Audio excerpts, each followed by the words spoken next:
Орой мэдрэг үзэгчтэй та бүгд өнөөдрийн ажил үйлс өөдрөг бүтэмжтэй байсан гэдэгт итгэлтэй байна. 25 дугаар суугт телевизийн дуустдаг байрыг хилцүүлэг энэ удаагийн дугаараа өргөн барихад бэлэн болж байна.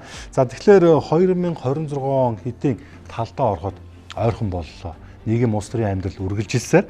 За тэгвэл сүүлийн үед туулгоолын хурдны замын төслөөс гадна улс төрийн хүрээнд нэгэн анхаарал татж байгаа сэдв нь Монгол улсын ерөнхийлөгчийн санаачлан өргөн барьсан их хурлын гишүүнийг эгүүлэн татах хуулийн төслийн эргэн тойронд чухам юу болж байгаа талаар нэр бүхий судлаачтай уулзаж ярилцъя гэж бид бас төлөвлөж байсан юм. За үдж таван санаж байгаа бол саяхан тамгын газрын төлөөлөл их хурлын төрийн байгуулалтын байнгын ороогоор орж өөрсдийнхөө энэ хуулийн төслийг бол парламентаар хилцүүлэх зөвшөөрлийг бол авч чадсан. За тэгвэл яг энэ цаг мөччихсөн мөн одоо яг парламентаар энэ хуулийн төслөөл ороод улс төрийн 5 нам эвслийн за гишүүдтэй бол энэ санал бодол асуултанд бол орж байх шиг байна. За мэдээж энэ хууль нь улс төрт эмх журам тогтоох. За тэр дундаа 76 байжгаад 126 болсон гишүүний ёс зүй болон за бусад одоо энэ хуулийн за моралын асуудлыг бол шийдэх юм утга агуулгатай байсан. За гэтээ мэдээж парламент үүнд бол маш эмзэг боломжтой хандаж байгааг нуугаж яах вэ?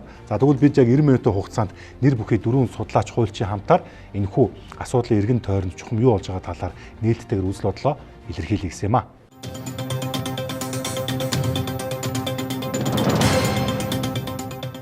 За ингээд хилцүүлэлт хүрэлцэн ирсэн та дөрөвтэй талархлаа илэрхийлье. Би оршлоо нэлээд гүн гүнзгий хийчлээ. Яг хуульч хүн биш учраас. Гэхдээ яг юуны талаар ярих гэдэг гэдгийг бол та дөрвөөс гадна үзэгчид бас нэлээд ойлгож авсан болов уу гэж бодож байна. Тэг өнөөдөр хилцүүлгээ аль биесээр эхлүүлье.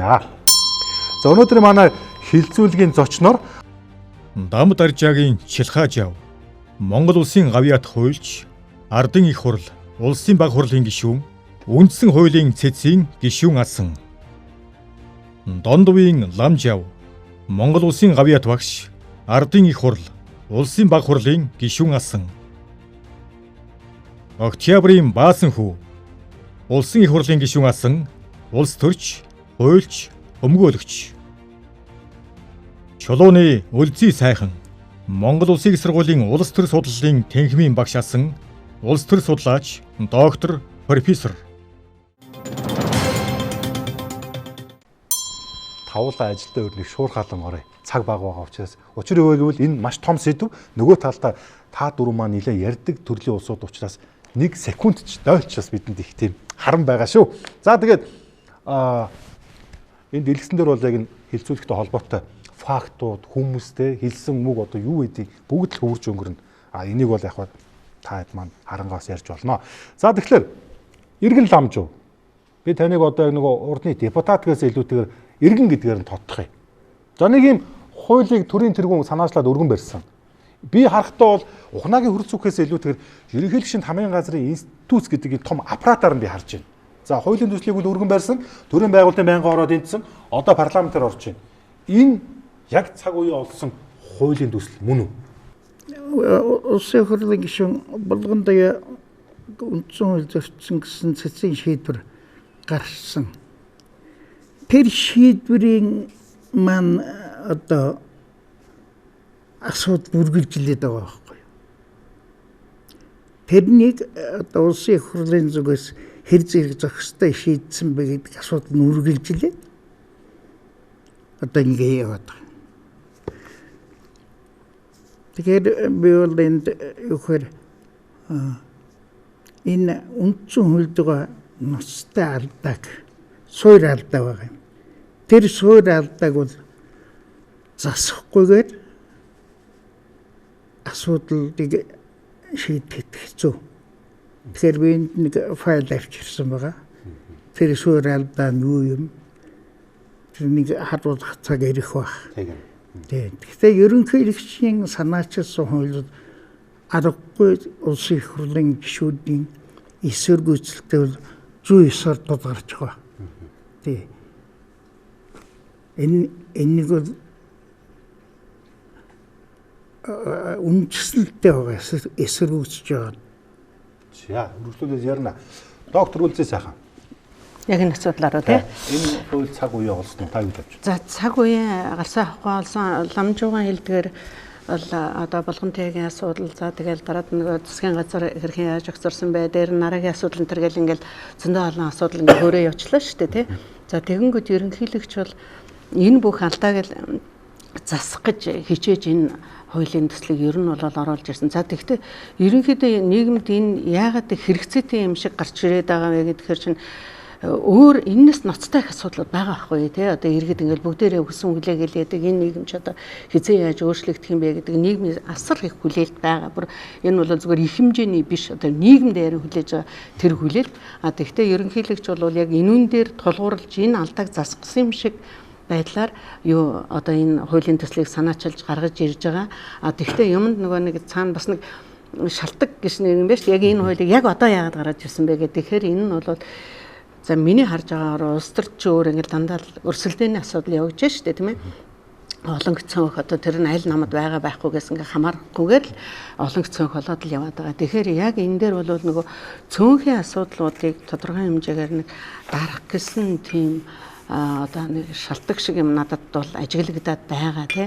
Тэгэхээр яг энэ өнцгөөс энэ хуулийг батлана гэж үзэх юм бол энэ өөрөө нөгөө шудраг ёсны зарчим гэдгийг бол ялчгүй хөндөх болоод байгаа юм. Энэ яг шудраг гарч чадах уу юу гэдэг асуудал яригдана. Зүгээр нийгмийн маш том хэрэгцээ байгаа гэдэг утгаараа бол энэ байх ёстой. Зүгээр яг нөгөө хуулийн заалт дээр энэ тэгээд боломжтой юм уу яах юм бэ гэхээр бол одоо дараагийн асуудал гарч ирж байна шүү дээ. Энэ хуулиас юусоо айх юм байхгүй. Энэ хууль таныг хамгаална. Энэ хууль намлах гээд байгаа юм биш ээ. Энэ хууль хамгаалах гээд байгаа юм аа. Энэ хуулиар хин нэгнийг хэлбэгдүүлэх гээд байгаа юм биш. Энэ хуулиар хилцүүлэх гээд байгаа. Өөрсдөөр нь хилцүүлнэ. Өөрсдөө ёс зүйн зарчим шаардлага гэдгээ тодорхойлно. Тэгээ үндсэн хуульдаа нийцүүлээд энэ хууль хэрвээ батлагдах юм бол үндсэн хуульдаа нийцүүлээд энэ хууль шүүхийн ард нуугдаад их хурлын гишүүнийх одоо бүрийн эрхийн ард халахвчлагдаж үлдэж байгаа улсууд татагдах ёстой, хариуцлага хүлээх ёстой байхгүй юу? Энэ бүхний ард нэг зүйл хохироод байгаа. Энэ их хурл өөрөө их хурлын дархлаа нэр хүнд унаад байгаа. Тийм учраас энэ их хурлын гишүүдтэй зориулсан хууль юм аа. Та битгий та ёс зүйтэй, зарчимтай ажилдаа ирээд цагтаа бүртгүүлээд саналаа өгөөд гишүүн шиг гишүүн байхад таныг энэ хууль хамгаална. Гавьяа туулж тэлхааж юу? Тэр энэ хуулийг бол агуулгаар нь авчихсан энэ үл зүйтэй. Ягаад гэвэл нийгэмд хариуцлагын тогтолцоо гэдэг юм үнсэндээ байхгүй болчиход хүн бүхэн хариуцлага хүлээдэг. Ялангуяа төрийн өндөр шалтгаан ягаад хариуцлага хүлээдэггүй тийм систем тогтцоод байна л да. Энэ бол одоо үндсэн хуулийн хүмүүр хууль шүүх юм тэгш хэрэгтэй гэдэг энэ зарчим үнсэндээ Монголд үйлчлэхгүй. Агуулгаар нь авч үзвэл гэтэл энэ асуудлыг шийдэх механизм үндсэн хуулийн дээр байгаа байхгүй. Гэтэл энийг хэрэгжүүлэхгүй байна. Энэ ямар заалт вэ гэвэл үндсэн хуулийн биш улсын хурлын тухай хуулийн 8.1, 8.1, 20, 21, 22, 23 дугаар заалтан дээр одоо энэ бүх юм тусгагдсан байна. Үндсэн хуулийн биш улсын хурлын гишүүний их үүрэг гэж тийм ээ. Энэ дээр бол одоо тэр хуралдаа суух ёстой. Гэж заасан байна. Энэ хуулийн заалт шүү дээ.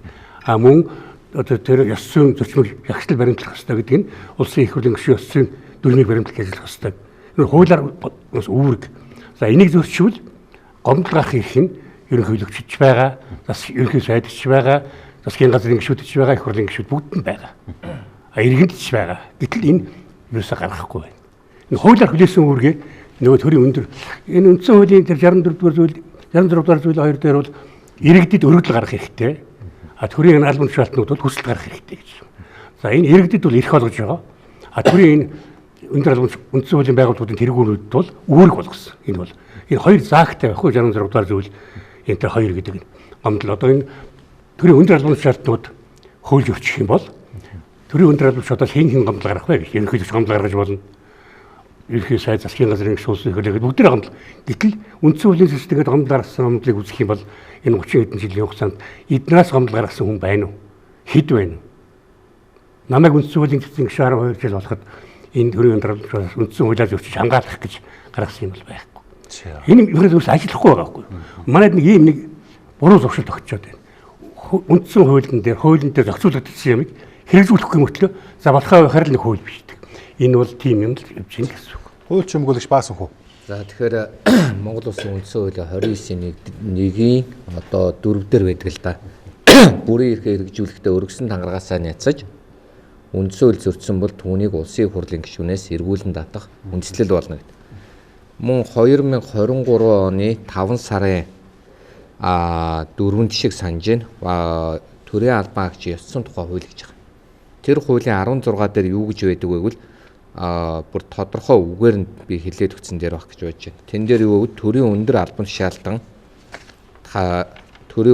тушаалтын энэ хуулийг зөрчүүл гэж байна. Нөгөө төрийн албаны ёсцсон тухай хуулиа зөрчвөл түүнийг эргүүлэн татна гэж байгаа юм. Эргүүлэн татах, огцруулах үндэслэл болно гэж заасан. Өөрөөр хэлбэл бид нар 23 оны 5 сарын 12-нд ингээд одоо юу гэдгийг заасан байхгүй. Тэгэхээр чи юуг бид нар өнөөдөр тодорхой хэлэх ёстой вэ гэхээр тэр түүнтэй адилдгах одоо төрийн өндөр албан шаалтан түүнтэй адилдгах одоо зүйлийг огцруулж болно, эсвэл эргүүлэн татж болно гэчихэд хуулийн одоо яаж эргүүлэхин татах юм, яаж хийх юм гэхээр гайхаад байгаа нь би ерөөсөй ойлгохгүй байхгүй. Одоо бид чинь Монгол улсад хүчин төгөлдөр байгаа хуулиар даах хэрэгтэй шүү дээ. Тэгэхээр Монгол улсын үндсэн хуулийн дээр их хурлын гишүүнийг эргүүлэн татаж болно гэж заачсан. За дээр нь өнөөдөр хүчин төгөлдөр үйлчилж байгаа төрийн албаны ёсцсон тухай хууль гэж байна. Тэгэхээр тэр хуулийн 16-гийн 2 дээр төрийн өндөр албан тушаалтныг одоо энэ хуулийг зөрчүүл, нөгөө ёсцсон тухай хуулийг зөрчүүл эргүүлэн татах хүндэслэл болно гэсэн. Тэгэхээр чи энэ одоо цаг үеэ олсон гэхээс илүү хуулийг одоо амьлуулах хэрэгтэй үстэй. Ийм л зүйл хэлмээр. Жинхэнэ ёс зүйн одоо манлайлал үзүүлж байгаа хүн бол бүх ард түмээс сонгогдсон юм хэрэгч. Тэр утгаараа энэ улсын их хурлын гишүүн бас ард түмээс сонгогдсон одоо хүн гишүүн байдаг учраас бол бас манлайлал үзүүлэх ёстой. Тэгэхээр одоо ерөнхийдөөс энийг санаасаас өөр арга байхгүй. За энэ үлдэхт яг өнөөдөр тэ Нара гэж гишүүнийг л одоо оролдоод байгаа юм шигээр буруу ойлгоод байгаа маа. Үгүй энэ их хурлын нэр хүнд их удаан унж байгаа. Тий одоо энэ 126 байх таач тэр за 76 байх таач тэр тий ер нь одоо байнга л энэ парламент бол нэг л болохгүй байна гэж. Энэ яг хэвдээ хаан ч гэсэн парламентын нэр хүндийн хүн дэр биш. Тэгэхээр Монголд бол үнэхээр унаад байгаа. Яг бол энэний цаана нөгөө гэмт хэрэг гэрээс мултарсан, нуугдсан тий. За одоо бол хэдүүлээ нэгэнт хууль руугаа ороод явчихъя те. Энэ хуулийн төсөл бол би та нар ширийн дээр чи одоо ингээ урд чинь тавьсан байгаа. Яг онцлог зүйл заалтууд энэ. Яг гоо зүгээр ингэж юм л да. Одоо та бүхэн харлаа энэ жагсаалтын гишүүн ёс зүйн ноцтой зүйлс гаргасан гэж үзвэл намаас нь эргүүлэн татах саналаа улсын их хурлд хүргүүлнэ гэж юм. Тэгээ одоо олонгийн саналаараа дэмжих юм бол ингээ эргүүлээд татчихна. За нөгөө талдаа чуулганыхаа 70% одоо суугаагүй ёс зүйн дүрмийг одоо удаа дараа зөрчсөн. За мөн гишүүний одоо асуудлыг иргэний гомдол дээр үндэслэн гэж байгаа шүү. Иргэний өөрөөр хэлбэл парламентын гишүүн биш, төрийн 3 өндөрлөг биш, иргэн гэхэрч одоо хинч байж болно л да. Одоо жишээ нь та бидийг хинч байж болох гэдэг шүү дээ. За тэгээд бас нэг заалт нь одоо энэ цаасан дээр явж байгаа. Тэрний юу гэхлээр 50 дугаар зүйлийн 2 дахь хэсэгт улсын дээд шүүхийн шийдвэр, шүүхийн эцсийн шийдвэр байх бөгөөд түүнийг бүх шүүх буцад этгээд заавал биелүүлнэ гэж байгаа. Тэгэнгүүт парламенттайгаа зарим нам эвслийн гишүүд юу гэж хэлж байгаа гэхлээр шүүх прокурор хэн томилдээ. Төрийн тэргүүн. Тэгэнгүүт энэ өөрөө хэлэх юм бол нөгөө хариуцлага тооцох субъект нь шүүх мэт харагдаж байгаа боловч түүний ард буюу хөшигний цаана нөгөөнөө л ерөнхийлөгч байгаа гэсэн нэг тийм зүйлийг бас зарим хүмүүс яриад байна л да. Тэгэхээр нөгөө би та дөрөв шүүгс асуух гэдэг нь гэхлээр энэ эргээд нөгөө ерөнхийлөгч маань парламентын засаглал руугаа хит одоо орох буюу институт хоорондын дунд юм дайн үүсэж байгаа жишээ юм биш үү. Өөрөөр хэлэх юм бол манай улс олон улсад парламентын засаглалаа гэж байгаа мөртлөө хэрэг дээрээ яг ингээд энэ хуулиудыг харахаар ерөнхийлөгчийн засаглалтай юм шиг байгаад байгаа. Танаас эхлэе. Чи өөрийн хэлж байгаа парламентын засаглалтай гэдэг нь худлаа байхгүй юу? Яагаад? Би зөндөө газар бичсэн байгаа. Цаг хэмнэлийн тулд миний Facebook энтерд хангалттай сайн тайлбарласан. За. Тэр нам нь эргүүлэн татна гэсэн нэг залт байгаа да тий эргэлээ тий. За энэ чинь хэд хэдэн асуулт зэрэг явууллаа шүү дээ тий. Намаас нь эргүүлэн татнаа ёс зүйн ностой зөрчил гаргасан бол гэхээр байна шүү дээ тий. Энэ дээр нэг асуудал гарч ирж байгаа. Уг нь бол намын жагсаалтаа харж байна уу одоо ингээд гараад ирлээ шүү дээ жагсаалтанд байж байгаа гişүн. Тэгвэл иргэн хүн саналаа өгтөө яг тэр намад гэхээсээ олдоор тэр жагсаалтанд байж байгаа хүний төлөө саналаа өгч байгаа шүү дээ. Одоо ингээд намад жагсаалтж байгаа юм чи за 5 байгаа хүнийг оруулъя да гэдээ өгсөн байж байгаа. Тэгэнгүүт яг энэ заалтаараа болохоор зөвхөн нам нь өөрөө гол үүрэгтэй юм шиг тэр ард түмний сонголтыг нь болиулах эрх мэдэл нь нөгөө нам дээр ч яваад очиж байгаа байхгүй. За тэгэнгүүт одоо хэдхэн хоногийн өмнө болоод өнгөрсөн ингээд нөгөө арчилсан нам парламентаа суухгүй бас нөгөө олонхын намын хэсэг 30 гишүүн суухгүй энэ гэдгээр тэр чинь нөгөө нэг яг намын олонх гэсэн утгаасаа бол парламентын олонх цөөнхийн асуудал болоод ингээд өөр хүчний харилцаа яваад гэж байгаа байхгүй. Тэгэхээр энэ дээр чинь ерөөсөө тэр олон түмний сонголт гэдэг юм чинь ингээд маш их асуудал болоод ирж байгаа. Тэгэхээр энэ бол өөрөө нөгөө нийт ард түмний саналаар гарч ирсэн тэр парламентын засаглал гэдэг юм чинь гарч ирэх хэлбэр нь тийм юм шиг боловч үнийн хэрэг дээрээ бол ерөөсөө тэр намын асуудал бүгдээр ингэ шийдчихэж байгаа болоо явчихж байгаа байхгүй. За тэр иргэн гэж штэ тий. Тэгэх юм бол хэрэг иргэн хүн санал гаргаад л тэгэл энэ насны алдаа гаргалаа ш тэгэл ингэдэг байх юм бол парламент өөрийнхөө үндсэн үйл ажиллагаа явуулж чадахгүй болно штэ энэ чинь. Ямар ч иргэн хичнээн асуудал өгч болно. Өгсөн бүр дээр нь парламент тэр асуудлыг л шийдэх болох нь штэ. Энэ чинь улс орны чухал асуудлыг шийдэх ёстой парламент хийжэдэл ийм нэг шийдсээр хагаад ерөөсөн улс орны хөгжлийн тухай асуудлыг ерөөсөн ярих боломжгүй болгоод тавирагчиж байгаа. За дээр нь нэмээд ингээд бид нэр одоохийн ламзуугаан хэлдэг бол үнэн л дээ үндсэн хуулийн дээр маш ностой алдаанууд байгаа шүү гэдэг чинь бол үнэхээр яг судлаачны хувьд ч гэсэн харахаар бол тийм л байгаа. Энд чинь өөрөө нөгөө эрх мэдэл чинь өөрөө биенээс ингээ хамааралгүйгээр орших ёстой байгаа байхгүй. За тэгвэл шүүхээр асуудлыг шийднэ гэх шүүгчдэг угсаал манай үндсэн хуулиар ерөнхийлөгчл томилж байгаа шүү дээ. Ерөнхийлөгчд дургуун хүн одоо ганцхан би одоогийн ерөнхийлөгчийн тухай ярьж байгаа юм шүү дээ. Ер нь ирээдүйд байх ерөнхийлөгчдийн ч тухай өмнө нь байсан ерөнхийлөгчдийн ч тухай л ярьж шүү дээ энэ чинь тийм учраас шүүхийг хэн барьж байна уу тэр хүн өөрөө парламентын гишүүдээр өөрийнх нь ойрхлыг тогтоох эрх мэдэлтэй байж болно нэстэ. Дээр нь нэмээд өөрийнхөө эрх мэдлийг өргөдөх гэж бодож болно. Та хардж байна уу? Гэхдээ би тийм байж болно гэж ярьж байна те хардж байгаа юм биш те. Ер нь хэдийн үед ч ямар ч ерөнхийлөгч гарч ирээд би ерөөсөө энэ дээр одоо хаан болъё ч гэдэг юм уу. Ерөөсөө энийг хугацааг нь хязгаарлахгүй ч гэдэг юм уу. Ийм одоо сэтэл дотроо бодъё гэж бодъё л да. Тэгэх юм бол парламентын гишүүдийг ингээл үзэгнийхээ үзэрээр л асуудлыг шийдээд. Тэгэхээр бол парламентын эрх мэдэл бол өөр хүчин рүү ингээд яваад оршид нөгөө парламентэд итгэл хүлээсэн ард түмний засгийн эрхийг барих гэдэг юм чинь өөр болчих гээд байгаа байхгүй тий. Зөвл гэж бодож байна. Тий. Хэрвээ тэр хүмүүс ёс зүйн зөрчил гаргаа тий алдаа дутагдал гаргаад үнэхээр боломжгүй бол тэр хүмүүсийг заавалжгүй дархлагдсан гэдгээр нь байгаа шаардлагагүй л гэж бодож байна. 4 жилийн хугацаанд ямар нэгэн үйл явдал болно. За хэрвээ зөрчил ч юм уу ямар нэгэн байдлаар хууль эрх зүйн асуудал гаргасан бол би бол хариуцлага үүргэж явах ёстой л гэж бодож байна. Татахгүй тугаа ванстаа шахаадсан ч болохоор л шүү дээ. Гэтэ дан ч улс чадахгүй юм чи. Хууль нь гардаг юм бол болж л шүү дээ. Дэмжин. Татахгүй тугаа тэр эдж улсууд одоо энэ учрыг олох хэрэгтэй шүү дээ. Чадахгүй шүү дээ. Нэг амсан амлалтуудаа ингэж харьчаад ард түмний төлөөлөл болж гарч ирчээд хийсэн одоо амлалтандаа хүрч чадахгүй ажлаа хийхгүй байгаа учраас эрүүлэн татсан зүгээр л гэж ойлгож байна. Хамгийн түрүүнд татдаг ихэд одоо санал нэгтэл татчихав. Тэгээ алуулаа олцоо бүр одоо идэх уух нь бүр дийлтэй байл ш. Түнээ бодохгүй Монгол улсаа гэж бодохгүй. Дандаа өөрийгөө өөрсдөө батсан. Тийм л хүмүүс сууж байна. Түнээ домшилчоо лайхуугаал согтуураал тиймхүүл байж их хүмүүс нь их олон гişүнхэд хэцүү байна нэр. Иргэд зөвхөн их хурл гарна гэдэг байгаа байхгүй юу тийм ээ. Одоо ёс суртахууны зөвчлийг их хурл иргэд гаргах гэдэг байгаа байхгүй юу. Гэтэл үндсэн хуулийн дээр бол үндсэн хууль зөрчсөн энэ асуудлыг үндсэн хуулийн тэсэд гаргана гэдэг байгаа байхгүй. Энэ шат дамжлага бий болгож байгаа юм шиг байгаа юм. Их хурлаар хэлэлцээ заавал дараа нь өрөө очих. Үндсэн хуулийн дээр бол шууд хандахыг иргэдэд олгоцсон байгаа шүү дээ. Тэгэхээр энэ иргэдийн энэ эрх бол үндсэн хуулийн шууд хандах эрхэн дээр бол энэ би бол халдаж байна гэж ойлгож байгаа байхгүй. Яг л дамжчихсгүй. За хоёрдугаарт энэ ерөөсөө одоо байгаа юмыг хуулиа хэрэгжүүлэхгүй байна шүү дээ. Одоо энэ бүх заалтууд байгаа байхгүй. За тэр ёс зүйн дүрм. Одоо би 8 дугаар зүйлийн заалтыг уншил та энэ байна. 8 дугаар зүйлийн 20 дээр бол юу гэж заадаг вөхөр шуулгандаа бүрэн суух. Тасалдаг гэдэг байгаа шүү тийм ээ. За тасалсан бол энэ хууль зөрчсөн гэсэн үг. 8 дугаар зүйлийн 1-20-ыг зөрчсөн гэсэн үг. За энэ агуулгаар юу яах вэ гэхээр 70 дугаар үндсэн хуулийн 70 дугаар зүйлийн дагуу төрийн байгууллагын үндсэн хууль дээдлэний байнг зөрчихгүй гэсэн үг тийм ээ. Энэ утгаараа бол тэгээд үндсэн хуулийн зөрчил болчихж байгаа энэ бол. Ингээд нэг бичих хэрэг бол бүх хүнд байгаа. Иргэн төч байгаа. Төрийн байгууллага одоо ерөнхийлөгч ерөнхий сайд тохирлын гишүүд бүгд л одоо биш болно шүү дээ. Энэ хүн суухгүй байна. Инглишнээр тангарагасаа нисэж байна. Ингээд энэ бол үндсэн хууль. Хууль зөрчсөн учраас үндсэн хууль зөрчиж байна. Хууль зөрчнө гэдэг чинь үндсэн хуулиар дээдлэсэнгүй л гэсэн үг. Тэгээ ийм юмнууд байхад энэ заавал ингэж их хурлаар дамжуулаад тэгээд цэцрүү ханддаг энэ нэг илүү шат дамжлага байгаа юм шиг надад юу санагдаж байгаа байхгүй юу? Зүгээр шууд цэцэд хандаад тэр одоо ерөнхийдөө өөрөө хандаж болно. Одоо энэ нөхөр хин гэдгийг нөхөр шилгааж энэ гişүн зөрчиж байна. Ингээд Гэтэл энийг хэрэглэхгүй байна Монгол улс.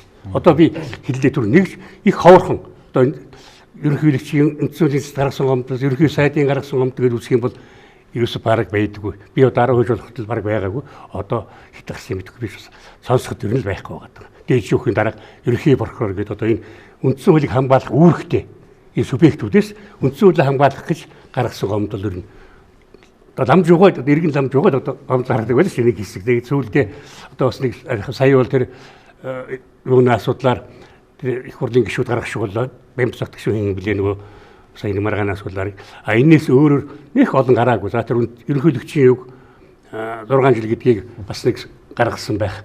Энэс өөр юм байхгүй. За 3 зүйл яригдж явах шиг байна л да. Эхлээд би тэр жагсаалттай холбоотой нэг зүйл хэлье гэж бодож байна. Японд бол ямар байдаг вэ гэвэл одоо сонгогч байгаа хүнийхээ нэрийг бичдэг байхгүй. Одоо би ингээд 48 хүнээс хамгийн таалагдсан одоо хэн бидгээ нэг хүний нэрийг одоо бичээд тэр олон зүйлийг өнөөдөр ингээ ард ирэх дээр ирэмтлүүлдэг. Манайд өнөөдөр үндсэн хуулийн дээр юу гэж байдаг вэ? Сонгох хэрэгтэй, сонгогдох хэрэгтэй гэдэг.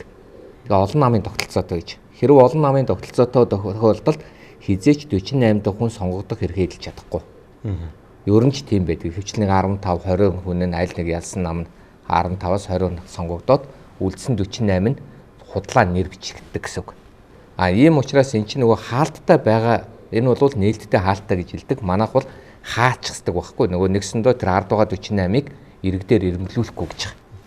Тэгэхээр энэ маань юу гэдэг хоёр том асуудал үүсэж байгаа. Нэгдүгüүрт нь юу гэвэл эхний 10-д авилгал үүснэ. Нөгөө намын дарагтаа ойр байвал тэрийг эхний 10-д орох гээд явна. За хоёрт нь маш аимшигтай зүйл нь юу гэвэл 48-д байгаа хүн эзээ сонгогдохгүй. Яагтвэл олон намын тогтолцоотой. За тэгвэл нам тэр эхний 10-д байна уу, эхний 20-д байна уу, эхний 48-ыг хэнийг оруулаад дэрсэн тэн дээр хариуцлага өөрөө хүрхээ л гэж байгаа. Яагаад гэвэл тэн дээр хулгайчийг оруулж ирнэ үү, худалчийг оруулж ирнэ үү, тийм ээ? Нам л шийдэж байгаа учраас хүн намыг л дугуулж байгаа шүү дээ. Тийм учраас энэ дээр бол нам одоо ингээд ёс зүйн зөрчилтэй байна гэвэл нам өөрөө бид одоо ингээд энэ ард нийтийнхээ өмнө хариуцлагатай байна гэдээ амласан учраас тэр жагсаалтын гишүүд дээрээ хариуцлагыг ярья гэдэг саналаа оруулах гэж байгаа. За хоёрт нь ерөнхийлөгч одоо манад нэг ийм ойлголт яваад ингээ мушгаад ах шиг санагдаад идэв. Бид одоо бас яхаа хариуцлагатай хүмүүс ер нь дээд шүүх бол ерөнхий шүүх шүүгчдээс бүрдэж байгаа. Тэгэхээр дээд шүүхийг ерөнхийлөгч томилдог байхгүй. Нэгдүгээрт, хоёрдугаарт шүүхийн ерөнхий зөвлөлийн санал болгосныг л томилно гэж байгаа. Буцаах хэрэг байхгүй. Тэгэхээр шүүхийн ерөнхий зөвлөлд санал болгож байгаа зүгээр ерөнхий шүүх одоо ерөнхийлөгч нь албажуулж л байгаа байхгүй. Шүүхийн ерөнхий зөвлөлийн тэгээд маш сонирхолтой нь улсын хурлаар хилэлцээд шүүхийн ерөнхий зөвлөлөө оруулж ирснийг улсын хурлаар хилэлцээд сонсгол бараг хийгээд тэгээд ерөнхийлөгч рүү очиж байгаа асуудал шүү дээ. Тэгээ үндсэн хуулийн дээр юу гэж байдаг вэ? Дээд шүүхийн шийдвэр эцсийн байна гэж заасан шүү дээ. Шүүхийн шийдвэр эцсийн тэр тусмаа дээд шүүхийн шийдвэр бол хамгийн эцсийн шийдвэр. Тэгээд энэ нь юунд дэмжигддэг юм бол би бас энэ дээр бол хувь хүнийхээ хувьд бол гайхаж. За дээр нь өнөөдөр одоо юу гэх юм бол энэ манай одоо энэ эргүүлэн татах гэж одоо бидний нэрлээд байгаа хууль ялангуяа одоо тэр хэлээд 23 онд өөрсдөө хуульчилчаад одоо жишээлбэл ингэж байгаа шүү дээ. Шудраг хөдөлмөр хийснийхээ төлөө хүн ажил хөлс цалин авах хэрэгтэй үстэй. Ажил хийснийхээ төлөө. Тэгээд 70% ажиллаа хийгээгүй хүн дээр ямар хариуцлага өрөх? Хөдөлмөрийн хууль тэр хүнд үйлчлэхгүй юм. Ажил хөдөлмөрөө хийхэд цалин авна гэдэг чинь өөртөө давуу байдал. Ажил хийгээгүй хүн төлөө давуу байдал авах чинь өөрөө эрүүгийн гэмтэл шүү дээ. Ийм асуудлыг албажуулъя гэд иргэн хүн гомдол гаргаж болохгүй гэж юу? Одоо жишээлбэл энэ хүн ажлаа хийгээгүй шүү дээ.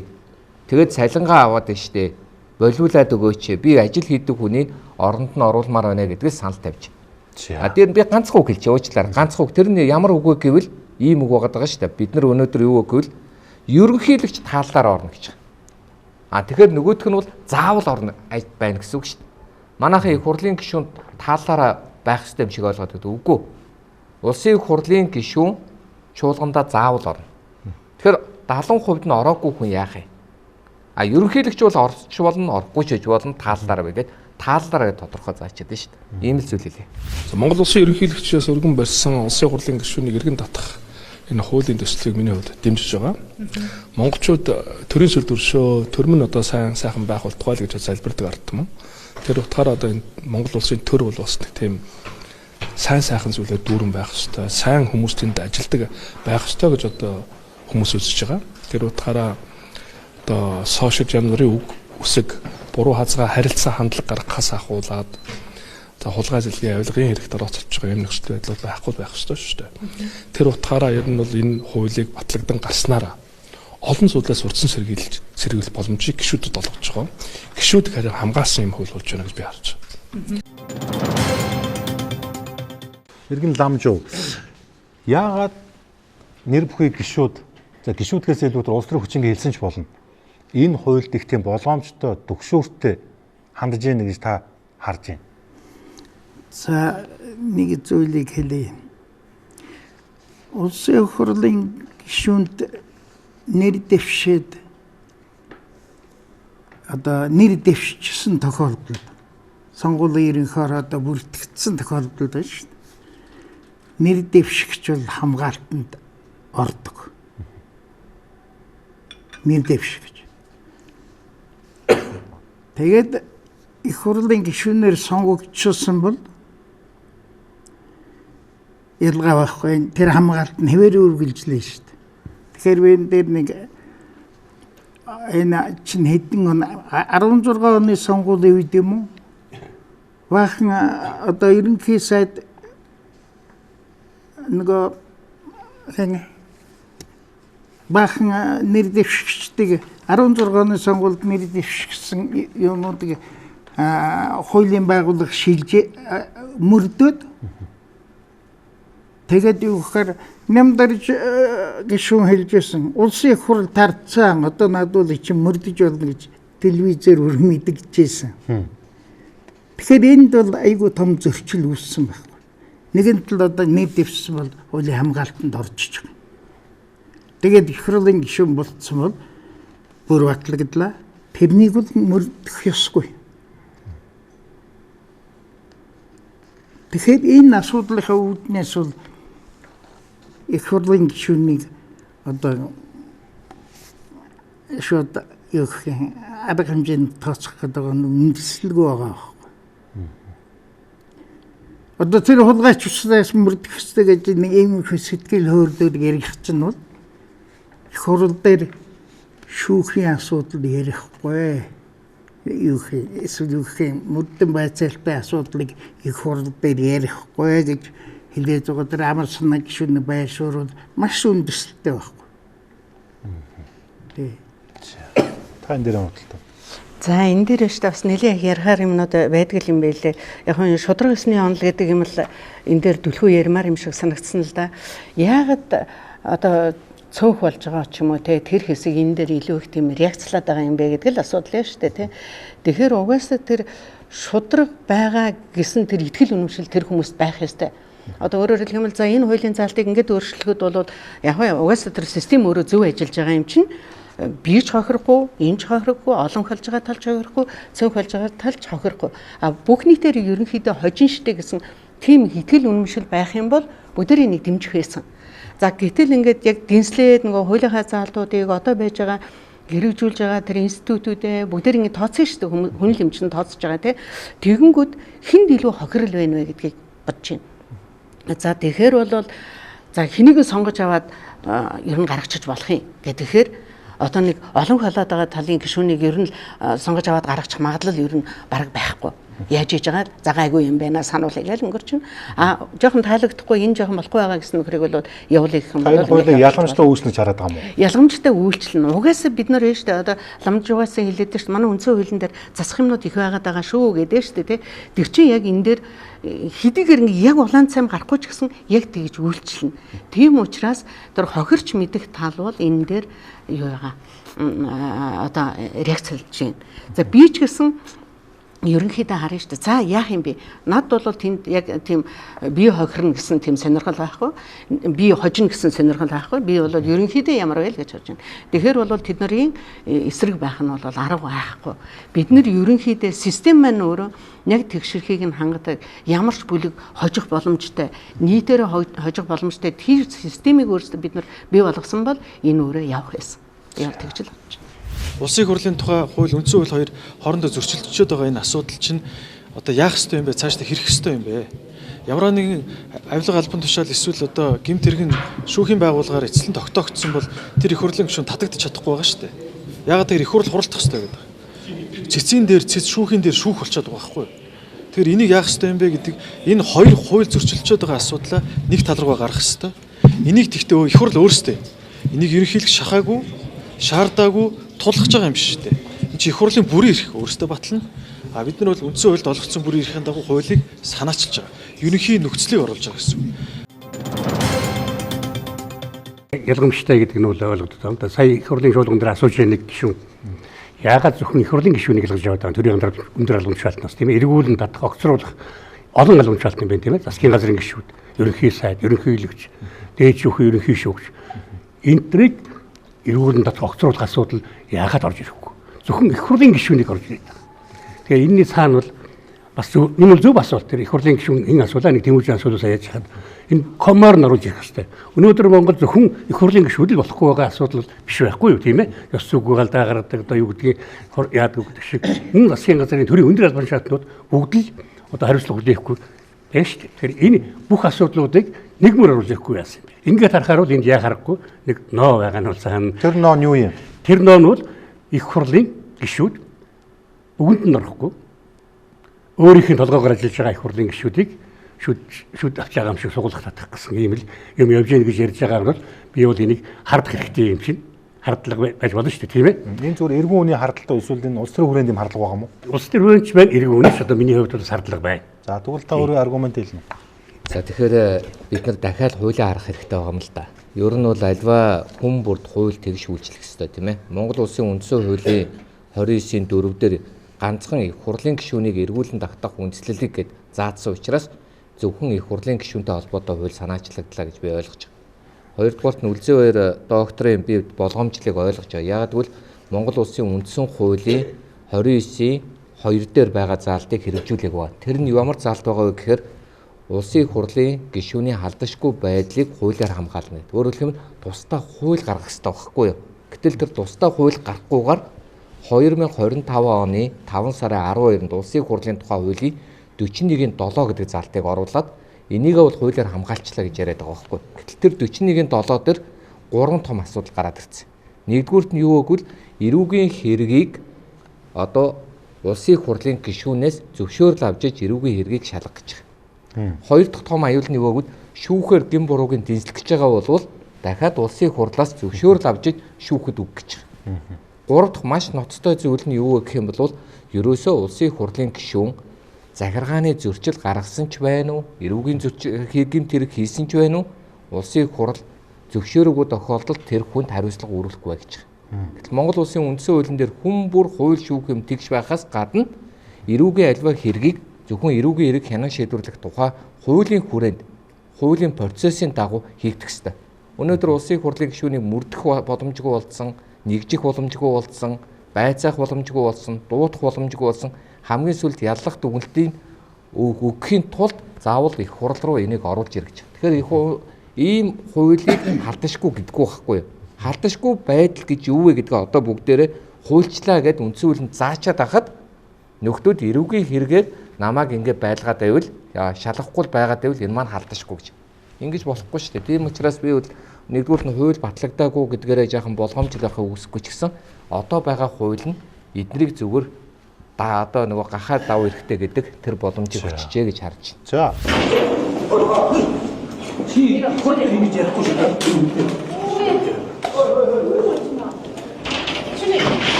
Устэр сая юу болсон? Ойлгосонгүй. Ямар хариулт вэ? Ойлгосонгүй юм уу яг юу?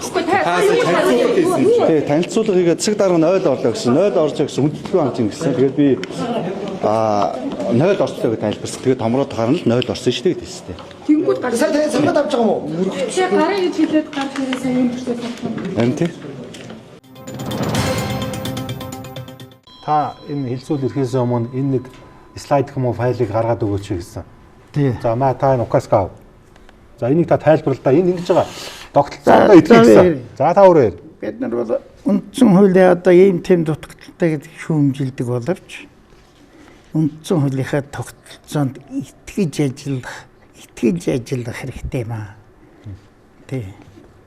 Энэ байдлаар бид бас одоо үрдүн төрж чадсан. За тэгээд юу гэхээр үндсэн хууль бол ерөнхийлөг хичээгч улсын их хурлын гишүүнийгч үндсэн хууль бол хамгаалсан байгаа. Тэр хамгаалсан заалтуудыг бид тэр дээр үндсэн хуулийн 35-2-т ерөнхийлөгчийг хамгаалсан байгаа. Үндсэн хуулийн 29-ийн 2 болон 66-гийн 4-т улсын их хурлын гишүүний одоо бүрийн эрхийг халдшгүй байдлыг хамгаалсан байна. Тэгээ одоо хамгийн гол нь юу гэхээр яаж хамгаалсан бэ гэдэг асуудал. Тэр яаж гэдгийг бол ерөнхийлөгчийг яаж хамгаалсан бэ гэдэг дээр бид улаанаар бичсэн байсан. Энэ бол ноцтой. Соорхоо гэсэн биш үү? Тэ би тэр юу эхлээд дээд яаж гэдгийг хэлээ. Энэ би улаанаар бичсэн бол энэ нэг үндсэн хуулийн ноцтой алдаа байна. Яг тэгэхээр тэр орж үндсэн хуулийн 64-ийн 1 цэцэл үндсэн хуулийн биелэлтэнд дээд хяналт тавих тухай дүгнэлт гаргах маргааны магадлалын шийдвэрлэх бүрийн эрх байгууллага үндсэн хуулийг шаналан сахиулах баталгаа гэсэн байна шүү дээ. За. Энэ бол айгүй том мөгөөж. Гэтэл тэрэндээ итгээгүй.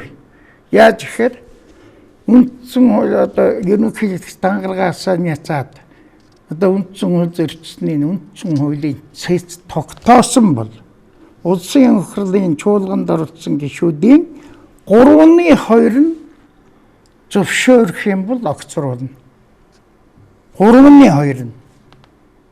Одоо энэ үндсэн хуулийг чандлаас ахлах баталгааных энэ ноцтой зарчмаас ухардсан байна шүү дээ. Тэгэхээр энэ бол аюу тийм юм ноцтой байдал үүсэж байна. Энээс улбалаад юу гэхээр улсын их хурлын гишүүнийг одоо яах вэ? Одоо адилхан хамгаалсан байгаа шүү дээ. Яавал дээр юм бэ гэхээр энд асуудал үүсэж цоорхоо үүсэж байна. Тэгээд юу гэхээр ерөнхийлөгч бол тэгэхээр би энд цааш нөө энэ ноцтой алдааг засах хэрэгтэй хамтын хүчээр. Энэ алдаанд хэн буруутай вэ? Би энэ бичсэн байгаа. Төсөл үндсэн хуулийн төсөлийг зохиогчд ерөнхийлөгч Бунсламагийн Очир Батлын нөлөөнд автсан.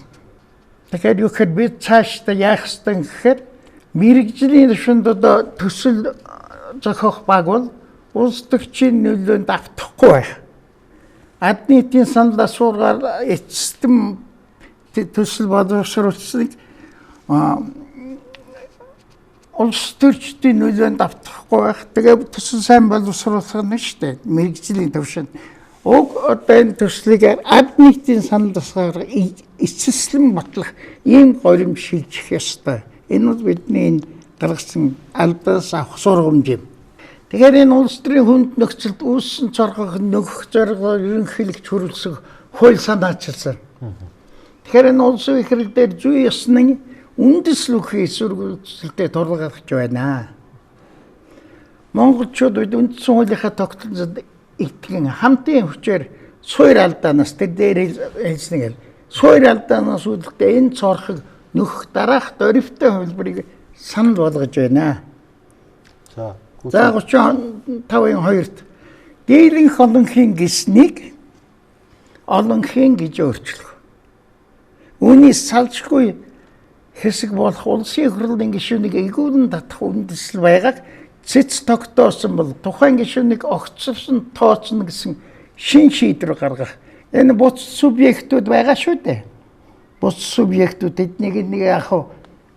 Би гол нэг яригж байгаа асуудлууд чиглүүлээд ингээд байна шүү дээ. Тэгэхээр бус субъектууд нь адилхан л энийг хийх ёстой л да. Тэгэхээр одоо энэнийг гараад ирэнгүүт болгон тоёг одоо тэгвэл одоо эргүүлэн татах нь шүү дээ. Гэж одоо санаанд орж байгаа үст. Тэгэхээр энэ хуулийг буцааж хэрэглэхгүй байх ёстой. Энэ хуулийнхаа зарчмаар. Төгсгөл нь. Тэ. Энэ шийдвэрийг одоо хэн гаргах нь зүйтэй вэ? Цэц. Хамгийн зохистой одоо цэцээ гаргах хэрэгтэй. Хүсэлтийг хэн гаргавал дээр вэ? Хүсэл тэгэхээр одоо хүсэлтийг гаргах улсын их хурл гаргаж болно. Ерөнхий сайд гаргаж болно. Ерөнхийлөгч гаргаж болно шүү дээ. Тэгээ яг хуу би энд бол хүсэлтийг бол ерөнхийлөгч ухнагийн хүрүүлсэх гаргах нь илүү одоо нийгэмд харагдах байдал наягтайхаа. Гэхдээ нөгөөдөлийг нүгүйсгэж байгаа юм биш. Тэгэхээр ийм юм хэл. Аав нь хүүхдүүд нь биш аав нь гаргачаал гэж байгаа юм байна шүү дээ, тийм үү? Хаамаа гэж яриаг. За. Би улсын хурл олонхоор гаргах юм ялгах ерөнхий сайд гаргуулах. За. Тэгээд л одоо энэ асуудлыг шийдэх юм зам байна. За баярлалаа. За таны хэлж. За энэ нөгөө эргүүлэн татах тухай асуудлыг ярихаар байна шүү дээ. Энэ Солонгос гэдэг улс ч одоо яагаад ингэ сайхан авилга гэдэг үгүй энэ ард иргэдний ийм идэвхтэй эдийн энэ гэж бас бодоод идэг. Тэгээд үндсэн хуулийн бүр ингээд одоо энэ ярилцлаганд орно гэхээр бүр дахин л судлаа. Тэгэхээр бол энэ дээр яадаг улс байна уу гэхээр байна шүү дээ. Одоо парламент нь шүү дээ. Ерөнхийлөгч, ерөнхий сайдуудаа агентлагийн даргыг, цэцгийг, шүүхийг, сонгуулийн ерөнхий прокурор, төрийн албан хаагчийг ч гэсэн огцруулж чадж байгаа. Зүгээр л огцруулчт юм байна л да тийм. Тэгтээ тэрийг ингээд нөгөө яг ингээд баталгаатай болгохын тулд ингээд шүүх эцэслэн шийдвэрлэн одоо ерөнхийлөгчийн ингээд огцруулчлаа. Тэгэл нөгөө шүүхээр яваад байгаа юм зү тий.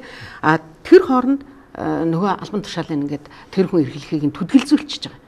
За тэгээд үнэхээр ноцтой байх юм бол ерөнхийлөгч байсан шорондоо яваад гэнэ. Өөрөөр хэлэх юм бол энд хин ч байсан төрийн албанд тийм жохол албыг хашиж байгаа хүн бол хариуцлага тооцогдно гэдэг бол маш ойлгомжтой байна. Тийм учраас тэнд бол авилга хэл авгуйл янз бүрийн юм бол одоо байх нь байдаг байж магадгүй. Гэхдээ манайх шиг ингэж бүр хавтгаатай болчиход ингээд улсуудаа ард түмний нэрвтүүлээд байгаа юм байхгүй юм тий. Тэгэхээр манай энэ хуулийн дээр ямар нэгэн ноо байна гэсэн үг. За тэгээ би энд нөгөө юун дээр дэлгэсэн дээр харуулъя гэж бодож байсан. Тэр хуулийн дээр одоо манайд байдаггүй тэднийхээс ингээд анхаармаар юмнуудыг би ингээд бүр ингээд өнгөтэй цаасаар байсан. Шүүрэн шанах шиг байгаа байхгүй юу. Ийм учраас тэнд сайхан байд юм байна гэдээ ингээд харахад ингээд бүр яриатал ингээд олон өнгийн юм цаарханууд гарч ирж. Тэр бүх цаархаагаар манай нийгмийн сул тал харагдж байгаа гэсэн үг байгаа байхгүй юу тий. Тэгэхээр одоо ламзуугайсан дахиад л ард нийтийн санал асуулга гэдгээрөө ингээд ороод энийг дэмжиж ярьж байгаад бол би маш их талархалтай байна. Одоогийн парламентын гишүүдээ штэ 2 жилийн дараа л одоо болио штэ эднэр гарч ирэх гэдэг бол найдвартай биш ингээд юу их хурлынхаа гишүүний ажлыг өгсөний дараагаар амар мэнд сайхан ингээд сэтгэл төвшин ажиллаа хийнэ гэдэг бас найдвартай биш. За ерөнхийлөгчч одоо жилийн дараа ажиллаа өгөл дараагийн ерөнхийлөгч гарч ирэх нь байна. Одоогийн хуулиар бол нэг л удаа сонгогдох юм чинь те. Ийм л болж байна. Тэгэхээр ер нь бол жирийн хүмүүсийн амьдрал руу шилжинэ гэдэг одоо хамгийн муу хувилбарыг сонгоё. Одоо би муу гэж хэлээ уг нь бол хүн бүхэнд л байж байгаа хэвээр жирийн л энэ хувилбараар ярьж байна шүү дээ тий. Энэ тохиолдолд ер нь цаашдаа бид нар ямар сайхан нийгэмд амьдрах юм бэ гэж бодох юм бол ард нийтийн санал суулгаар эцэслээд хуулийг шийдчихдэг болох хэрэгтэй. Ард түмэн тийм их замбраагүй бас ингэж санал суулгаар бүх юмыг унгаагаад байдаг хүмүүс биш. За жишээлх юм бол Нямбатарыг гээл ингээл бас санал хураалт явлаа шүү дээ.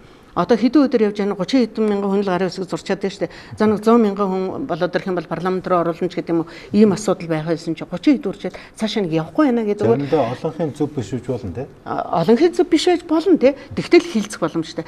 Ялангуяа нэг Швейцарын хувилбар гэдэг байгаа шүү дээ. Эцлээ шийддэг байх юм бол нэлээд өндөр тоо тавиад өгөхөд бол бид нар ерөөсөн бүх гарцаасаа гарах боломж байгаа. За тэгэхээр хөрөлсөх ерөнхийлөгч маань одоо улмаагийн маань хэлдгээр бол нэг аавна гэдэг шүү дээ. Одоо нэг монголчуудынхаа түүхэнд нэг мөнхрөөд үлдэх гэж нэг юм байна да тийм ээ. Тэр ерөнхийлөгчл нэг тийм гоё юм хийж өгөөл манай хөгжил ихэлсэн шүү. Одоо багчин хийдгсэн шүү гэдэг шиг тийм. Тэрүүн дээр бол ерөнхийлөгч маань нэрэ үндсэн хуулиндаа ард түмэн ингээд хуйлаа баталцдаг нэг тийм хувилбарыг ийм юм оруулж ирснээс тийм юм оруулаад ирсэн бол бүх асуудлыг шийдчихсэн шүү гэж хэлмээр байна. Дэмжиж байгаа. Гэтэ зарим зүйл заалтууд нь бол дэмжихгүй байгаа. За ямарын дэмжээд ямарын дэмжихгүй. Та нар доторхыг харсан уу? Харсан. Тэгвэл тэгээд тодорхой заалтууд гэдэг дээр би нэг л заалтыг хэлье. Тэр заавал саналаа өгөх. Заавал санал өгөх гэдэг нэг зүйл залт бол байж болохгүй. Та нар мэдж байгаа шүү дээ бүгдөө. Та хоёр бол хоёулаа маш сайн мэдж байгаа. Байнга ороо болоод чуулган дээр ашиг сонирхлын зөрчилтэй залт орж ирсэн тохиолдолд санал өгдөггүй. Хоёрдугаар санал өгөхгүй гэдэг чинь өөрөө одоо тим үгүйгээс гадна өөр санал одоо илэрхийлж байгаа шүү дээ. Өөрийгөө илэрхийлж байгаа. Их хурлын гишүүн бүрийн эрхийг дагуу саналаа өгөхгүй байна гэдэг чинь өөрийнхөө бүрийн илэрхийлж байгаа. Одоо ямар нэгэн байдлаар илэрхийлж байгаа гэсэн үг. Заримдаа бол 50% нь бичсэн маш үзсэн шүү дээ. Тийм баха. Ер нь гэхдээ ашиг сонирхлын зөрчилтэй зүйл ороод ирвэл саналаа өгөхгүй байхыг бүр танхимаас шаарддаг шүү дээ. Та нар санаж гин үү? Би бол одоо зөндөө одоо олон тохиолдлуудыг харж ирсэн. Танхимаас гараа гэж хүртэл дарга нар шаарддаг. За та бол санал өгөх хэрэггүй танхимаас гараа гэдэг. Тэгэхээр би зүгээр нэг жишээл хэллээ. Ийм олон жишээнүүд байгаа. Энэ асуудал юунаас үүдэлтэйг бол ерөөсөө тэр сая баасанхүү ярьж байна. Үндсэн хуулийн 29-ийн 2 халдшгүй байдал 29-ийн 3 тэр эргүүлэн татах хөдөлгөөн асуудлыг хуулиар зохицуулаагүй өнөөдөр зохицуулаа. Тэр ихтгэл хөдөлгөөлөх гэдэг асуудал өнөөдөр бас тодорхой биш. Өнөөдөр хоёр янзаар хөдөлгөөлж байгаа байхгүй болсон ингээл зээдсэн.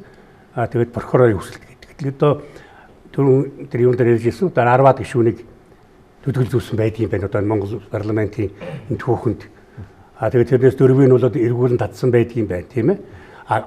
Ихэнх нь бол одоо их хурл усаацж байгаа. Одоо тэр түрүүн жишээ ярьсан энэ хамгаалан прокурор энэ танхимаас шударгаас эхлэх ёстой гэж огцорхоосоо өмнө хэлж ирснийг бол одоо хүмүүс санаж байгаа.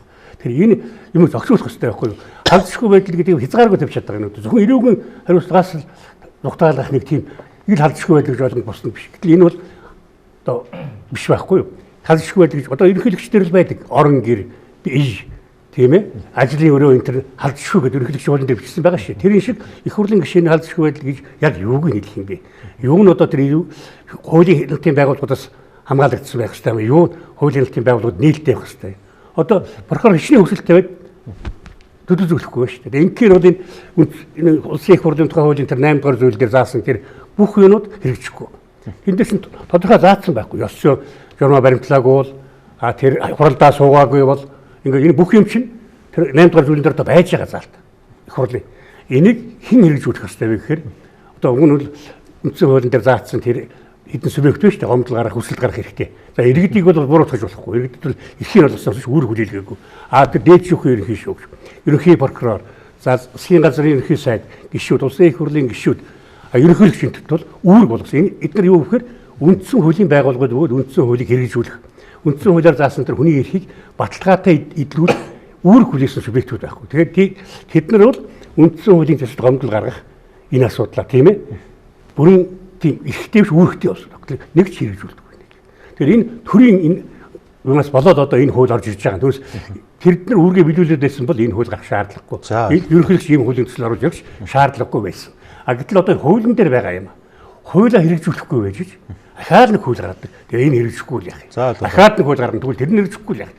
Ийм өнөөдөр Монголд ингээ энэ чинь урал болчиход байна. Та байгаа хуулиа хэрэгжүүлэхгүй мөртлөө тэгээд одоо шинэ хууль гаргаж байгаа юм. За үндсэн хууль тэр. За тэгэхээр ийм байгаамаа. Улсын их хурлын тухай хууль 2025 оны 5 сарын 12-нд батлагтаа улсын их хурлын гишүүнтэй холбоотой хоёр заалтан дээр хоёр асуудал дээр шийдвэр гаргахгүй, хоёр асуудал дээр шийдвэр гаргана гэж заасан байна. За ямар хоёр асуудал дээр шийдвэр гаргахгүй вэ гэвэл улсын их хурлын гишүүн нас барсан, улсын их хурлын гишүүн ерөнхийлөгч болсон тохиолдолд улсын их хурл шийдвэр гаргахгүй. Хоёр ямар асуудал дээр шийдвэр гаргах вэ гэвэл улсын их хурлын гишүүн өөрөө их хурлын гишүүнээсээ татгалцсан. За эсвэл нөгөөх нь юу гэвэл шүүхээр гин бурууг нь тогтоосон болвол тогтоол гаргана гэж байгаа байхгүй. Тэгээд энэ нь өөрөө ямар зөрчил рүү өгж байгааг бол шүүхийн шийдвэрийг шүүх гэж юм уу? Нэгт нь шийдвэр гаргана гэдэг чинь шүүхээсээ давсан шийдвэр гаргах гэсэн үг шүү дээ. Хоёрдугаарт нь юу гэвэл хуучин түтгэлзүүлдэг байсныг алга болгосон. Яагаад алга болгосон бэ гэвэл зөвхөн гин бурууг шүүхээр бяцлан тогтооцсныхын дараа улсын их хурл зөв буруу гэж тогтоол гаргана гэж заасан байгаа юм. Тэгэхээр эн чинь бол үндсэн хуулийн нэгдүгээр том зөрчил, хоёрдугаарт нь бусад ямар ч асуудлаар их хурлын шийдвэр гаргахгүйгээд өөрсөдөө юм давуу байдал өгөн гутаа нөхцөл юм хувилдааны төр бий болгоцсон байхгүй. Тэгээ одоо асуудал нь юунд байгаа вэ гэвэл өнөөдөр Монгол улсын ерөнхийлөгч бол Монголын ард түмний эв нэгдлийг илэрхийлэгч гэж заасан байна шүү дээ. Гэтэл ард түмэнд өнөөдөр эв нэгдлийн одоо хамгийн чухал зүйл нь юу гэвэл одоо хүмүүр хууль шүүх юм тэгж байж эв нэгдэл оршин тогтно. Гэтэл хүмүүр гэдэг доторт өнөөдөр төрийн албачин дотроо 3-4 хуваагдчихад байгаа тийм ээ. Төрийн жинхэнэ албагч, төрийн захиргааны албагч, төрийн тусгай албагч, төрийн одоо юу гэж байна? Улс төрийн албачин. Гэтэл тангараг өргөдөг нөгөө одоо төрийн тусгай албагч, төрийн жинхэнэ албагч тийм ээ.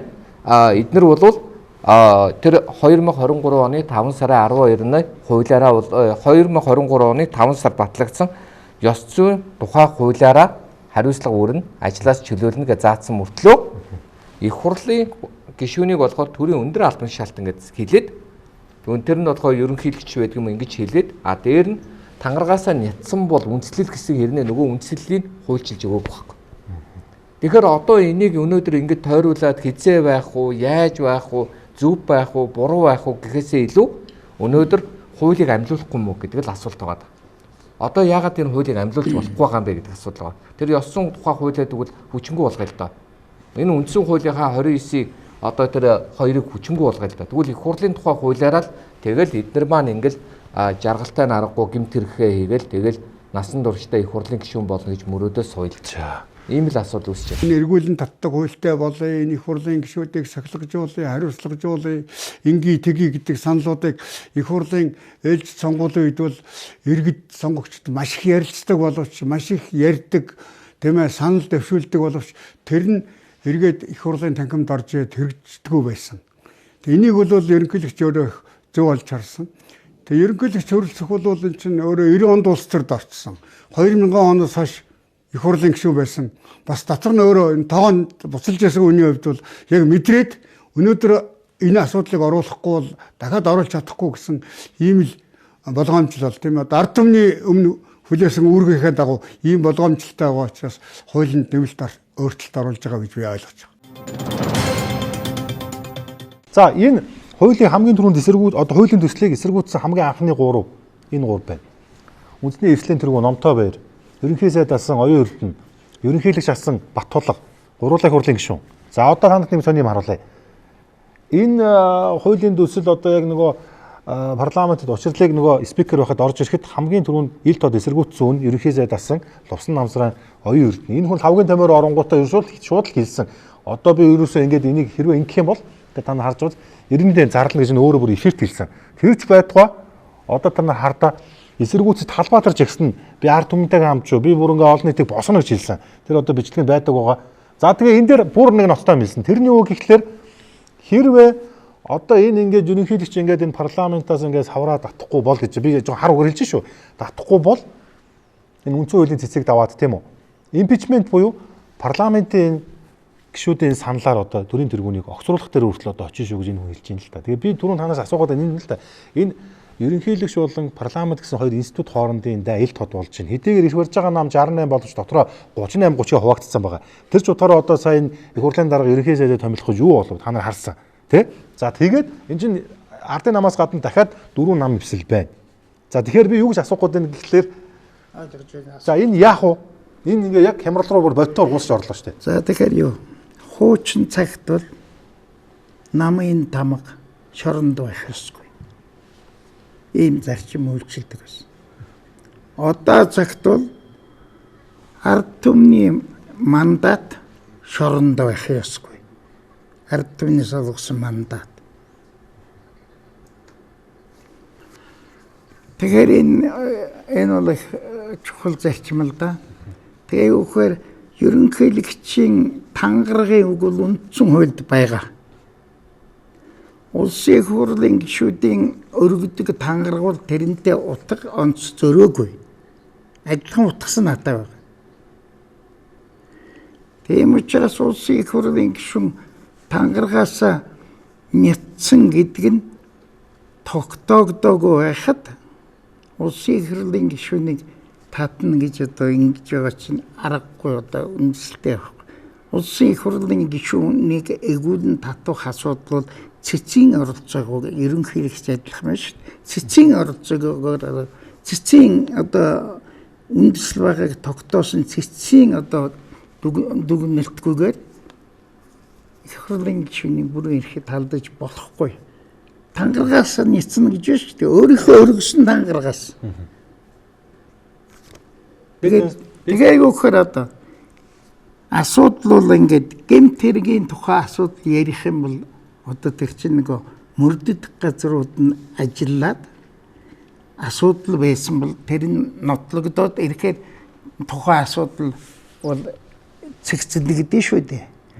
Тэгээ түрүүн би нэг амар санагд амар сайхан гишүүнийг нэрийг тогтоохгүй буруу хэлсэн мэн лээ. Тэнд тавьж байгаа бол зарчмын асуудал шүү. Энэ үлзий сайхан багшабинаас асуугаад байна. Энэ дээр энэ нэгэн цагт одоо бараг Монголын түүхэнд бараг хамгийн урт хугацаанд засгийн газрыг үсэмч одоо ингээ хэрвээ энэ хуулийг хүчээр батлах юм бол талбайд гарч агсан шүү. Тэр ч удаа ерөнхийдөө огцруулах асуудлаар хүртэл санал хураалж явуулна гэж та юу гэж бодож байна? За яг ерөнхий сайд байсан хүн бол харьцангуй одоо өөр хүмүүстэй харьцуулах юм бол нэлээх мэдээлэл байх л да бодвол те.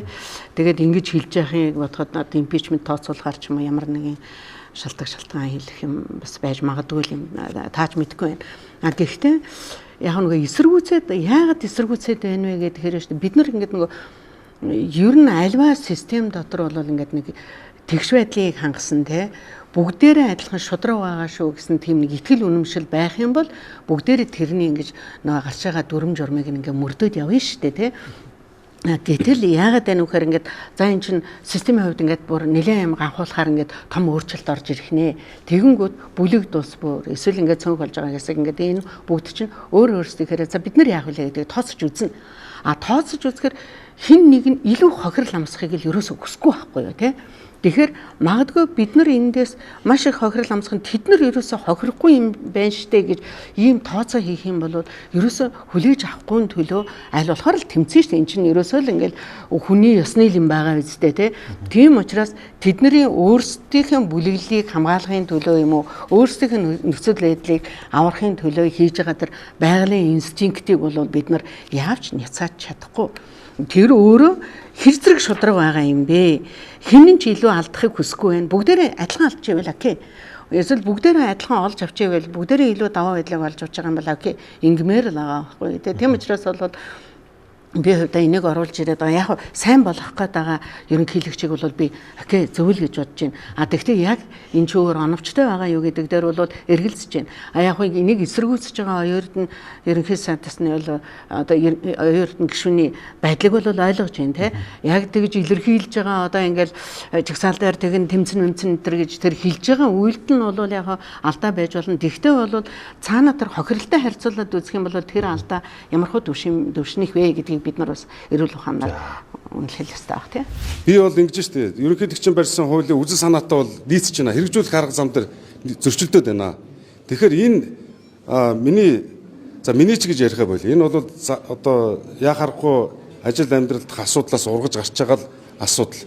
Би энд нэг өөрөө санаачлагч нь болох гээд авторлах гээд нэр өндөө өгöd байх надад ямар шаардлага алга. Гагцгүй энийг дэмжиж ерөнхийлөгч энэ хуулиа татаад тэгээ одоо урд ажиллаа хиймээр байна шүү дээ.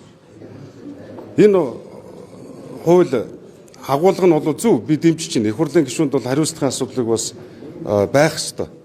Гэхдээ хэрэгжүүлэх арга зам буруу.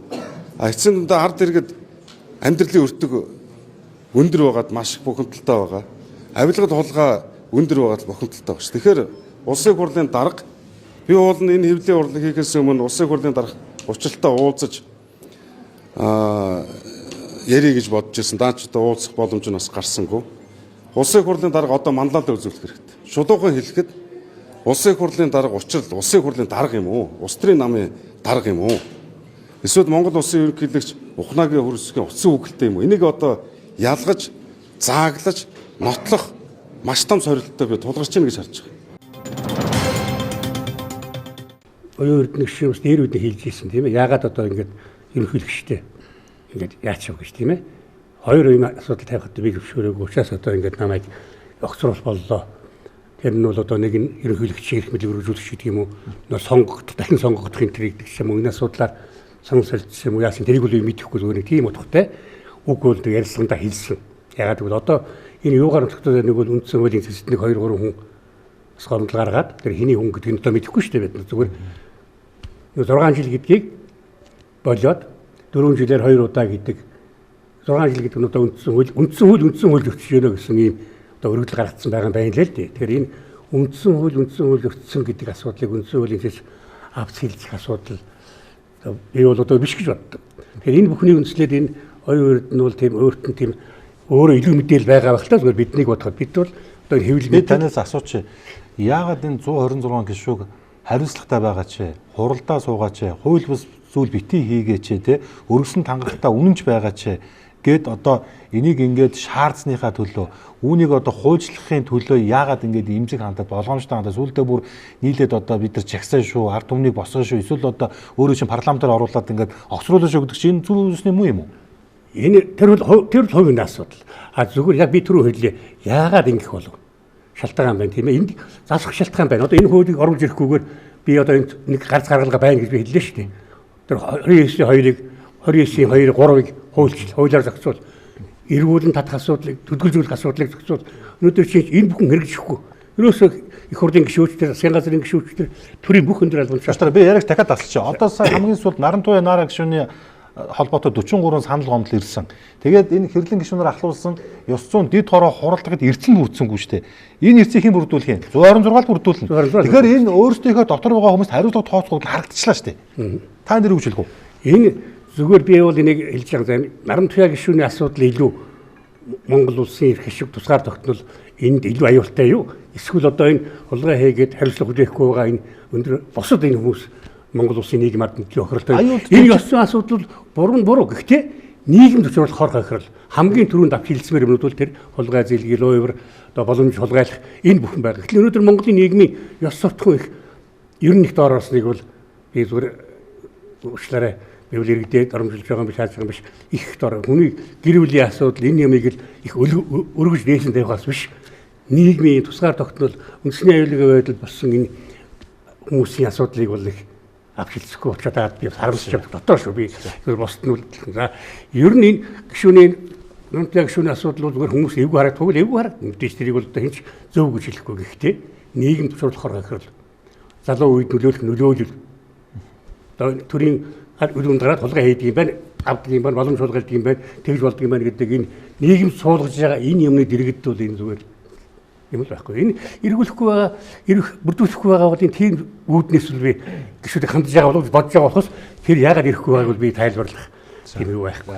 Тэгэхээр би ингэж хэлэх гээд байна л да. Улсын их хурлын гишүүн гэж юм бэ? Улсын их хурлын 23 дугаар зүйл дээр Монгол улсын үндсэн хуулийн 23 дугаар зүйл дээр улсын их хурлын гишүүн бол ард түмний элч. Бүгд нийт иргэд улсын ашиг сонирхлыг эрхэмлэнэ гэсэн байгаа байхгүй. Өөрөөр хэлбэл баг ард түмэн гэсэн үг. Гэтэл баг ард түмэн нь өөртөө давуу байдал өгөө. Баг ард түмэн нь ёс зүйгүй байя. Баг ард түмэн нь одоо юу гэдгийг шүүх рүү бид нарыг явуулъя гэвэл бид нар шүүхтэр чинь одоо юу гэдэг очихгүй шүү. Гин бурууга шийдүүлээвэл баг ард түмэн бид нар тэрийг чинь шийдэхгүй шүү гэдээ ингээд сууж. Монгол улсын ерөнхийлөгч гэх юм. Монгол улсын ерөнхийлөгч бол Монголын ард түмний эв нэгдлийг илэрхийлэгч гэж байна. Тэгэхээр баг ард түмэн зөрчилтэй байна. Их ард түмний хүсэл нь тэрний эсрэг байна. Тэгэхээр энэ чинь эв нэгдлийн хангахын тулд энэний хуулиар зохицуулах хуулийн төсөл санаачлах нь зөв биз дээ. Яг гэвэл их ард түмний сонирхол нь юу байгаа? Эднийг гэмтэрэг хийсэн бол гэмтэргээ шийдвэл, ёс зүйн зөрчил гаргасан бол ёс зүйн зөрчлөө шийдвэл тэр үтгэл би 5 хоног ажиллаа тасаллаад цалингаа авахгүй төрийн тусгай албаагч хүнтэй очиж ёс зүйгүй хандаад ажилласаа чөлөөлөгддөг мөртлөө яагаад их хурлын гишүүн болохоор ийм одоо бүр бусдаас илүү онцгой хэвээр юм бэ гэдэг асуудал тавиад байна. Тэгэхээр Монгол улсын ерөнхийлөгчийг ингэж тавьж одоо би хүний тухай ярмааргүй байна. Гэхдээ эцээст нэг зүйл байна. Ёс зүйгүй хүмүүсээс ёс зүй нэгж байгаа нь өөрөө би ёс зүйгүй юм шиг харагдчих гээд байгаа байхгүй юу? Тэгэхээр өнөөдөр танид гаргасан тэр зураг дээр байгаа эрхэм гишүүдийн хувьд бол ёс зүйгүй байгаа гэдгийг Монголын бүх ард түмэн хэлээд өгнө. Тэгэхээр ийм асуудал дээр л өнөөдөр би ганцхан зүйлэл хэлэх гээ. Би энэ дээр ганцхан зүйл хэлчихье. Тэр нь юу гэвэл Монгол улсын ерөнхийлөгчийн санаачилсан хуулийг хэлэлцэх нь зөв үү, хэлэлцэхгүй нь зөв үү гэдгийг л бид нар ярих ёстой болвол хэлэлцэх нь зөв. Гарцаагүй. Энэ дотор нь хууль нь яг төгс вэ нүггүй юу гэвэл тэрийг Өнөөдөр дахиад шийдмээр байна шүү дээ. За баярлалаа. Манай энэ улсын хурлын өнөөгийн байдал энэ 34 жил явсан зам нь болохоор үндэсний аюулгүй байдалд нөлөөлөх хэмжээнд хүрчээ гэж үзээд үндэсний аюулгүй байдлыг одоо бэхжүүлэх чиглэлээр бас их чухал алхам энэ хуулийг баталснаар хэрэгжинэ гэж үзэж байгаа юм байна. Эрх мэдлээ ашиглан Монгол улсын бүх хүчний байгууллагын үйл ажиллагааг зогсоож 44 их найдын нүүрсний хулгай, Офтек гэрээгээр үлдсэн Бортогийн 400 их найдын хулгай, Харбины 100 тэрбум долларын алдагталтай 10 тэрбум долларын алдагталтай хулгайн гэрээ хийсэн лөөвчд улсын хурлын гишүүний халдшгүй дархан эрхийн хойно ногдож хамгаалагдаж ил цагаан бид гин буруугүй хэлмэгдүүлт гэж материалын үлбэс унгаж ард түмнийг доромжилж байна. Хоёр намын одоо эмэгтэй байгаа. 90 зориг ногоо намаас энэ Нарантуя Наара гишүүн те. За нөгөөх нь бол Нартлсан намын Мөнгөтуя гишүүн гэдэг. За Наара гишүүнийг бол та нар мэдчихэж байгаа. Олон нийтийн сүлжээнд одоо юу бичиж байгаа билээ? Ямар лайв хийдэг билээ? За сүүлдээ бүр одоо гишүүн болчиход хүртэл одоо ингээд те онлайн шоп одоо те энэ сурталчилгаан энэ хийсэн гэл юм явж байгаа. За Наара гишүүн бол хангалттай хэрэгцээ учраас одоо энийг яриаж яах вэ? Хашаар бол өөрөө уучлахгүй гэсэн. За тэгээд Нартлсан намын Мөнгөтуя гишүүн удаадараас хил амд өртөж байгаа. Зүгээр энэ комментийг би хараад ойлгоогүй л да. Одоо нэг энэ бас л нэг багш нарын цалин байлантай холбоотой юм явж исэн баг. Тэгсэн чинь доор нь надаар оролдож байгаа шоронд орсон эсвэл одоо ингээд шороонд болгодог гэдэг нэг амар юм бичсэн байгаа юм л да. Тэгээд энэ яг зөвхөн нэг улсын хурлын гишүүний халдшгүй байдал энэ төргээл та нар ярих л эсвэл одоо захим орчны үзэл бодлоо чөлөөтэй илэрхийлнэ магадгүй хэлсэн үгэнд хариулт хүлээхгүй гэдэг. Та нар ингээд их хурлын гишүүний эрхийг нь бол ямбыг л яриад байна л да. Гэтэл энэ төрийн түвшээс чинь өөрийнх нь үүрэг хариуцлах гэж байгаа. Олон нийтийн газар нийгмийн сүлжээнд хэрхэн бие авч явах вэ гэд. Тэгээ би та дөрөв шүүс асуугаад байна гэхэлэр үүрэг хариуцлага та дөрөв нэг яриач. Ер нь их хурлын гишүүн ямар үүрэг хариуцлагатай? Би одоо юу гэж хэлэх гэж байна. Том хулгай явагдсан. За юу. Энэ хулгайг мөрддөг газар нь мөрдөх ёстой. Энэ мөрдөхөд хятадын тал энэ хамтарсан учраас хятад бол энэ батлагаагийн зад чинь хятад том батлага байгаа. Тэгэхээр энэ мөрд дээр том хулгайг илэрхэд бэлэн байгаа.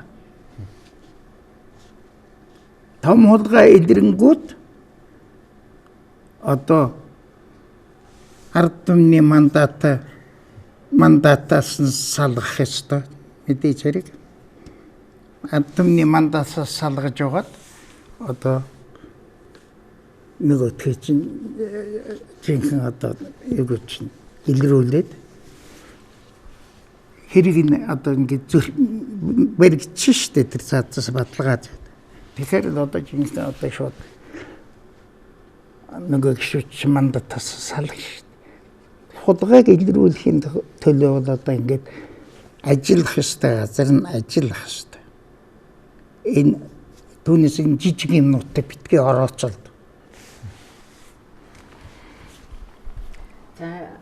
Нөгөө төрөө би одоо үндсэн хуулийг яхад ард түмний ард нийтийн саналаас суулгаар батгах хэрэгтэй гэдэг нь хууль тогтоохоос асуудал дээр улсын хурал нь одоо тэр чинь өөрт ноногч зүргээ хэрэгжүүлэх ёстой. Тэн дээр ард түмнээс асуунаар ингээл өөрт олгогч эрхийг бусдаас одоо асуугаад байна гэж чинь онцгой гэж байгаа шүү дээ бас.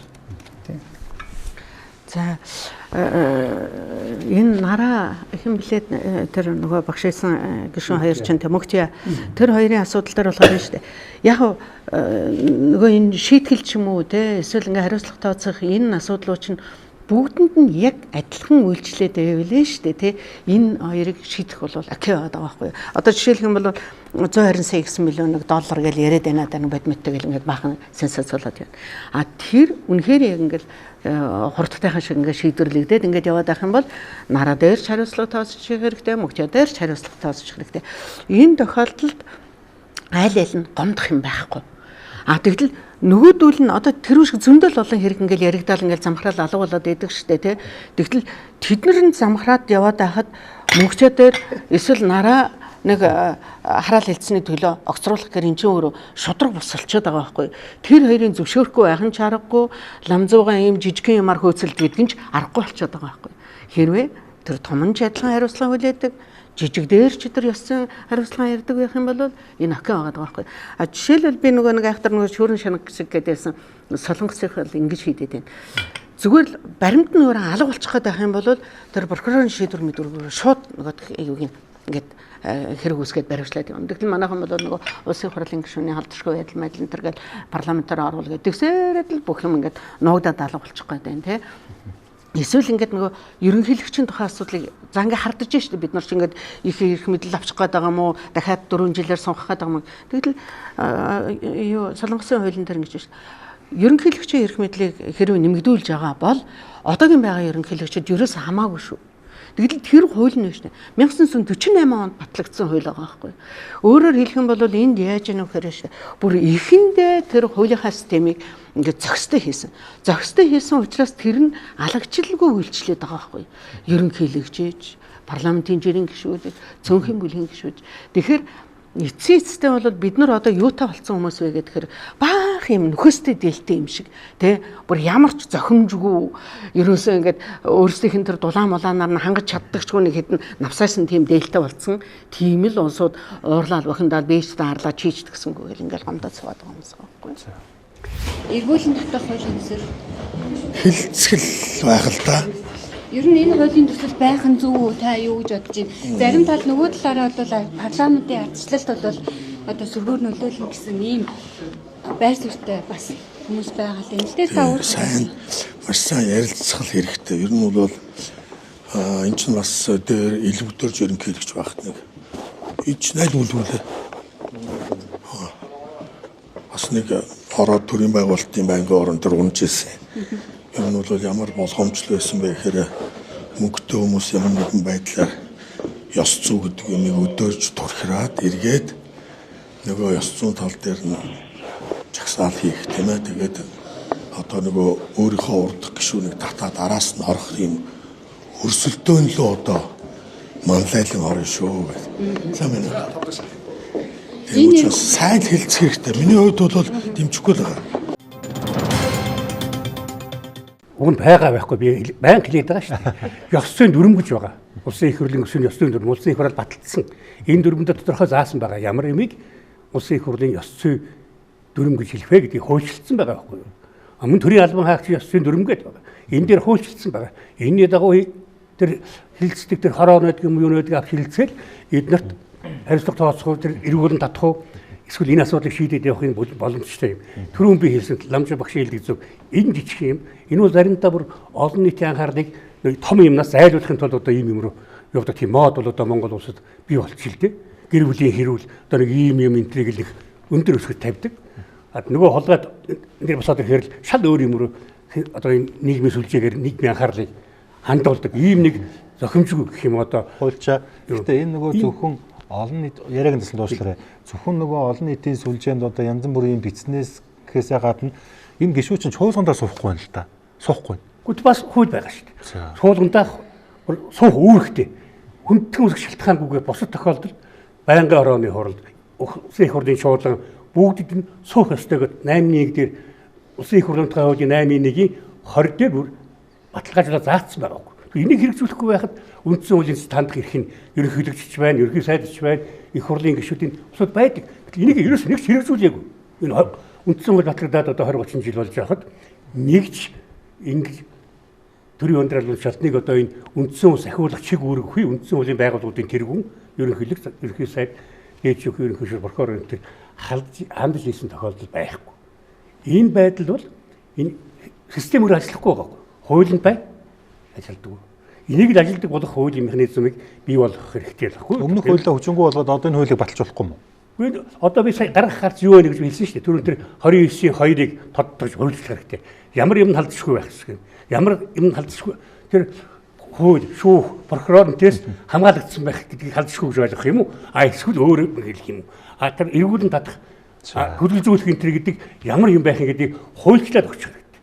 Тэгэл болоо. Тэгээд хэрэгжүүлэхгүй бол одоо би хэлээд байгаа шүү дээ. Иргэн бол одоо их болгосон. Одоо иргэн ламж, иргэн шилхаач үн тэр үндсэн хуулиар бол үндсэн хуулийн зохимжлох их нь болгосон. Тэр төрийн өндөр албан шатнууд үүрэг болгосон байхгүй. Гэтэл үүрэг хэрэгжүүлэх. Би нэг нэмээд хэлчихье. Монгол улсад нэг хуулийн дээр нэг дутагдал байна. Бүх юм дээр хорон даргын бүр үүрэх гэж төлөвчсөн байгаа байхгүй. Хорон даргын бүр үүрэх гэж юу гэдгийг. Тэр үүрэх байхгүй, үүрэг байх хэрэгтэй байхгүй. Сумын даргын бүр үүрэх гэж юу гэдгийг. Зүгээр л иргэд үүрэх гэсэн үүрэг авах хэрэгтэй юм. Яг үндсэн хуулийг дуурайгаад бүх юмыг бүрэн эрх гэж. Энээс болоод биелэх эрхтэй хүн гэж нөө удирдлагч ойлгож байна шүү дээ. Ийм буруу гажиг одоо өнөөдөр нин даруул асахгүй бол дандаа л эрхтэй хүмүүс үүрэг байх болоо.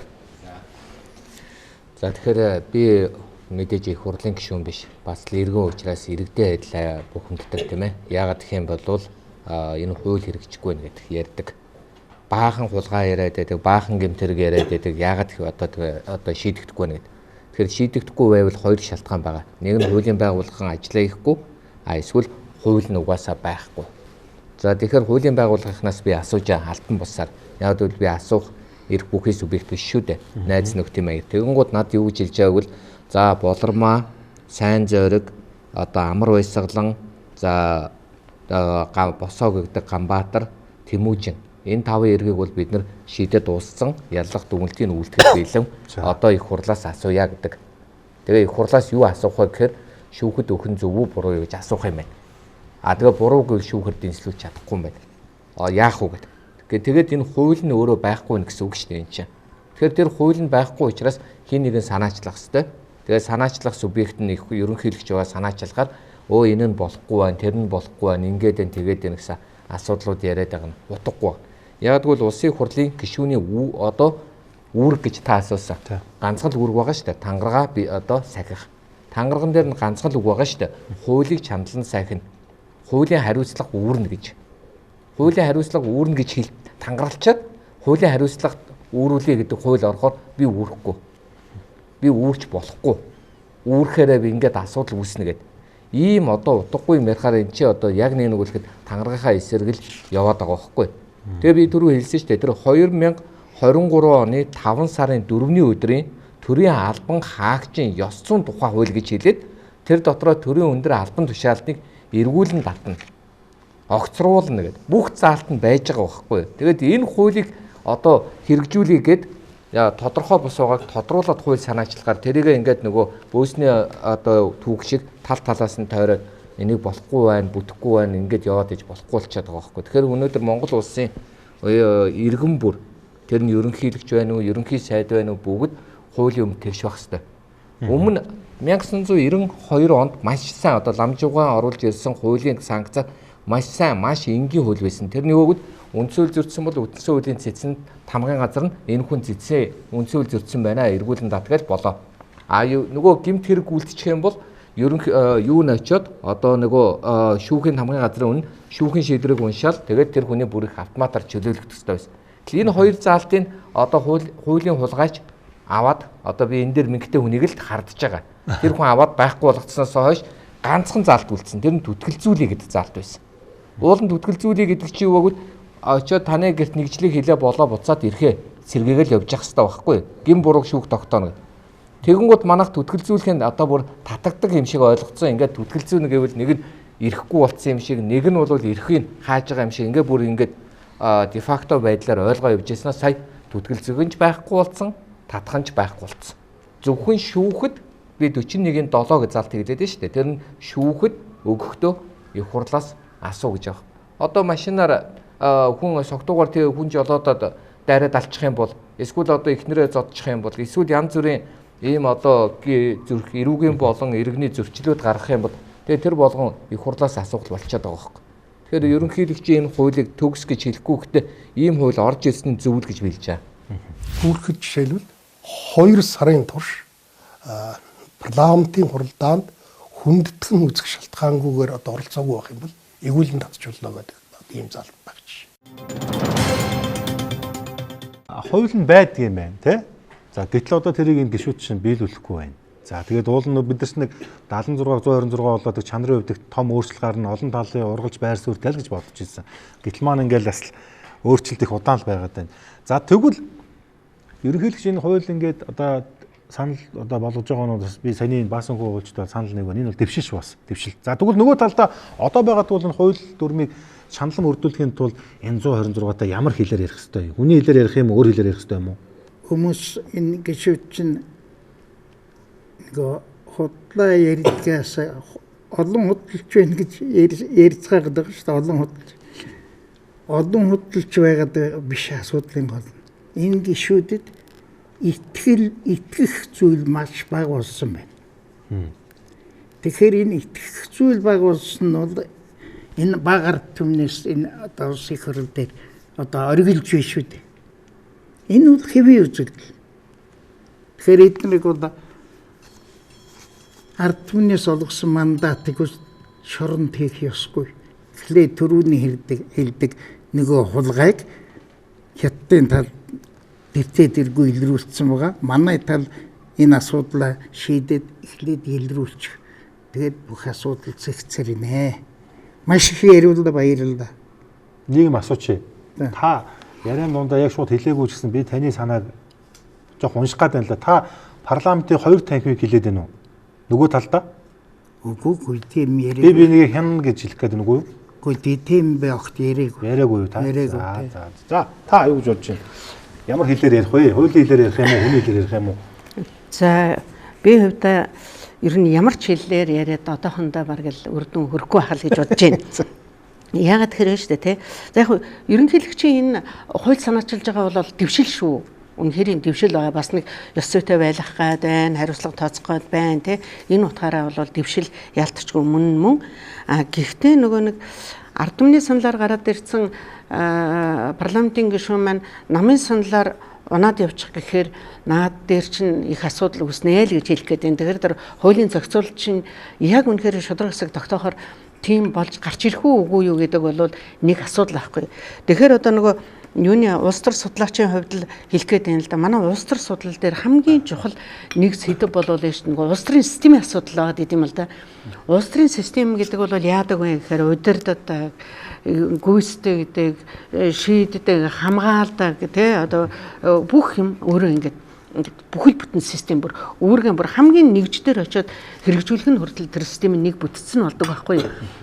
Тэгтэл одоогийн байгаа энэ систем ч юм бол яг л ийм л үр дүн гаргахаар л ийм систем байгаа даа юм л да. Тэгтэл бол яг ингээд нэг их төдийлөн эрх мэдлгүй байгаа тэр нэг цөөнхийн юу болоолаа тэр нараа мөнгөчийн энтриг ингээд шийтгэхэд энэ систем бүхэлдээ сайхан болох уу үгүй юу гэдэг бол миний харж байгаагаар бол тийм их итгэл найдвар төрүүлэхгүй байгаа.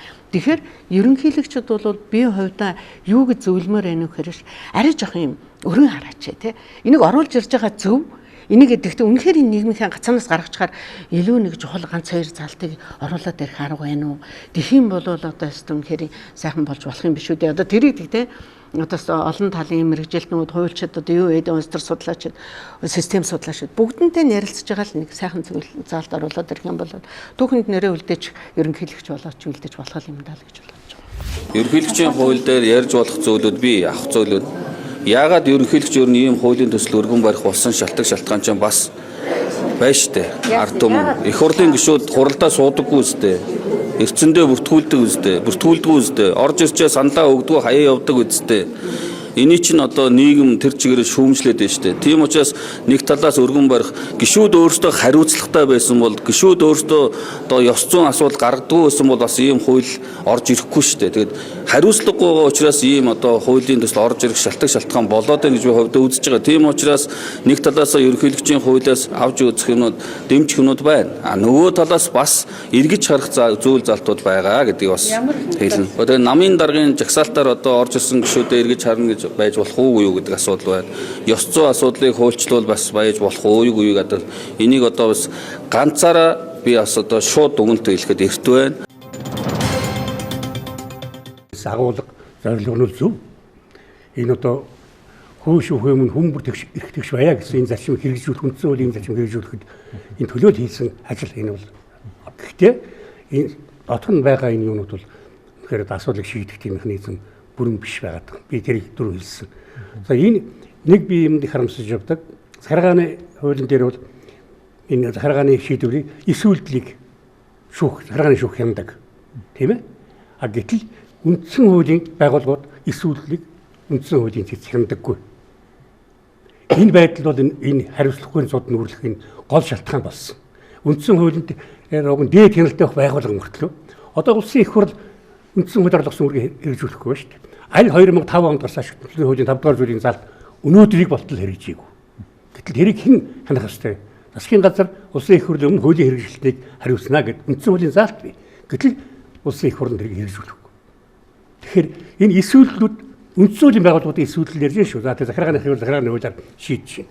За энэ гих засгийн газар, улсын их хурл, ерөнхийлөгч, дээд юу гэдэг эдний их сүйтгэнүүд өнөөдөр ингэж хоримтлагдсаар байгаад одоо энэ хариуцлагагүйгээр орчлоо. Тэгэхээр сая би хэлдээ энэ байдлыг бол энэ системийг өөрчлөхгүйгээр энэ түрүүн би хэлсэн тэр хуулиудын тодорхой тэр их хурлын гишүүнүүд алж хүрэх гэж юу эргүүлэн татахын яахын төдөлзүүлэхийн яахын энэ бүхнийг хуулиар нэрвэн зохицуулахгүй байгаа байхгүй яагаад зохицуулахгүй байгаа энэ бас ашиг сонирхлын зөрчил цаана байна уу тийм ээ энийг тумааны юм байдлыг бол бид нар яаж тайлбарлах яаж болтох тийм юм болоод байгаа байхгүй нэрвэн ингээд зохицуулаад өгчүүл энэ бүхнийг яаж болно л гэж энэ их хурлын гишүүдийн одоо хариуцлагагүй байдал гэдэг юм төрийн өндөр албан тушаалтнуудын ийм хариуцлагагүй одоо ич зоохгүй гэж би зүгээр атгахгүйгээр хэлчихье.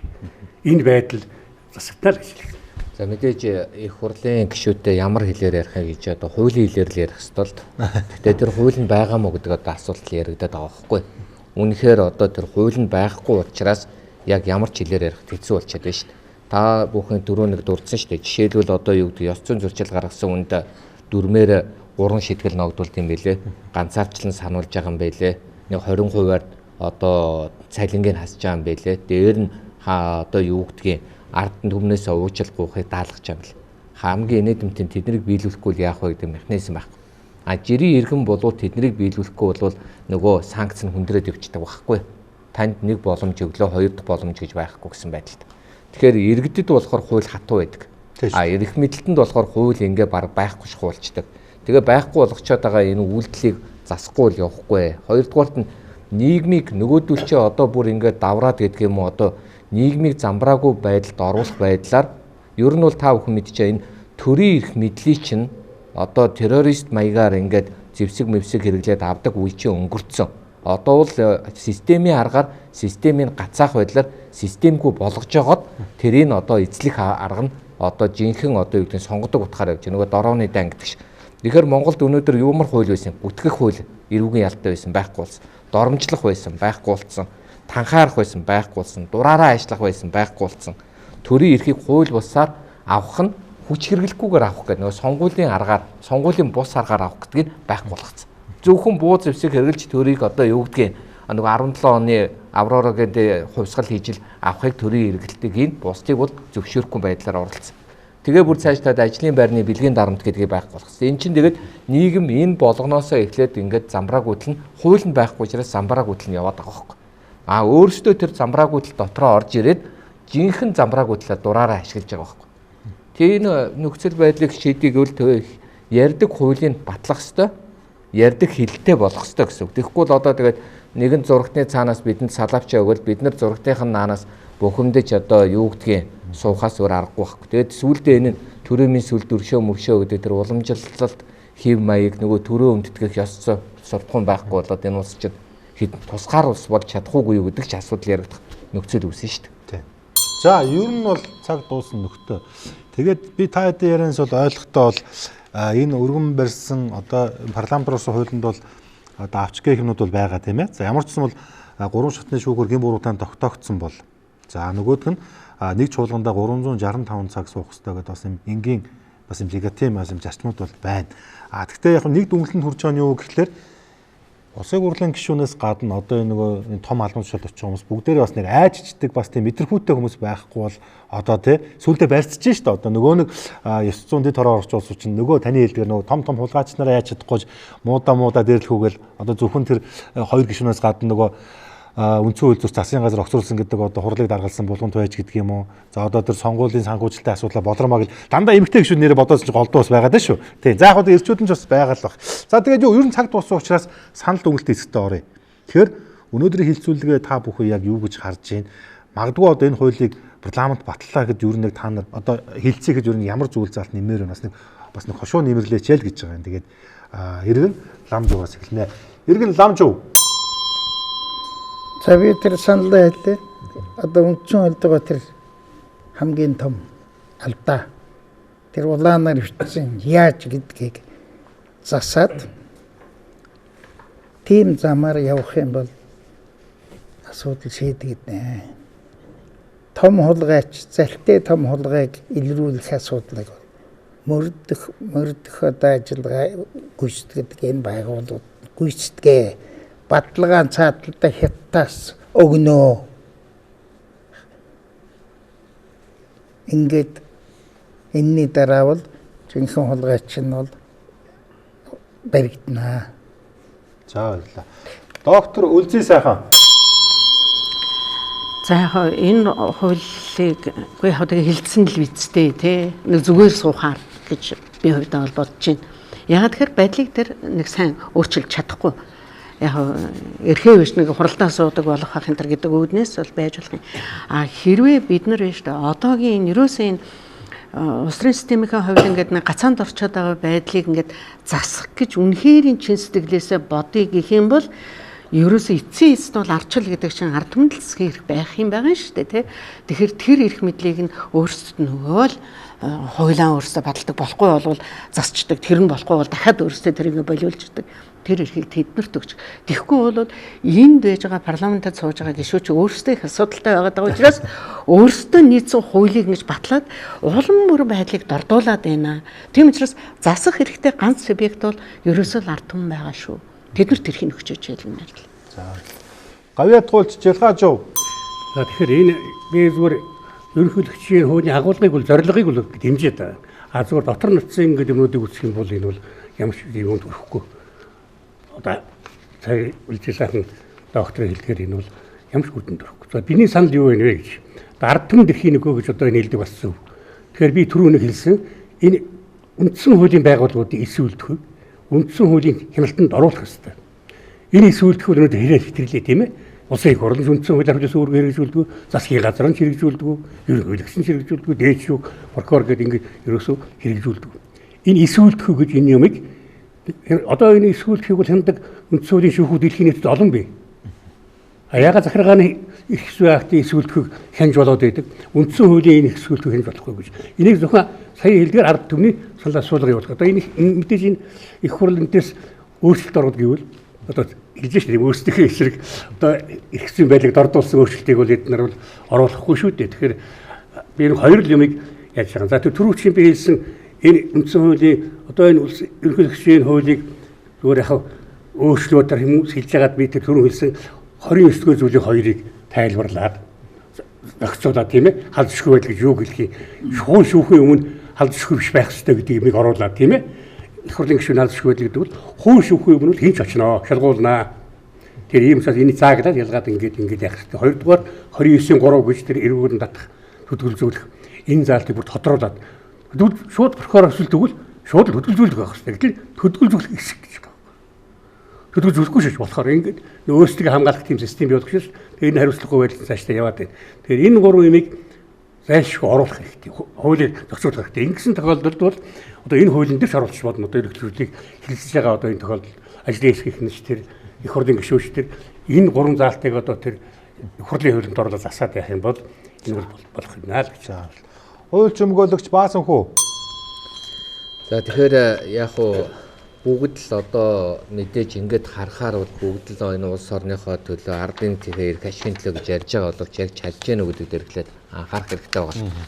Жишээлбэл одоо тэр улсын хурлын тухай хуулийн 41-ийн 7-оор тийм онцгой бүр аимшигтай давуу эрх авсан байгаа асуудлыг уулын улсын прокурор, улсын дээд шүүх цэцэд хандчих хэрэгтэй байгаа.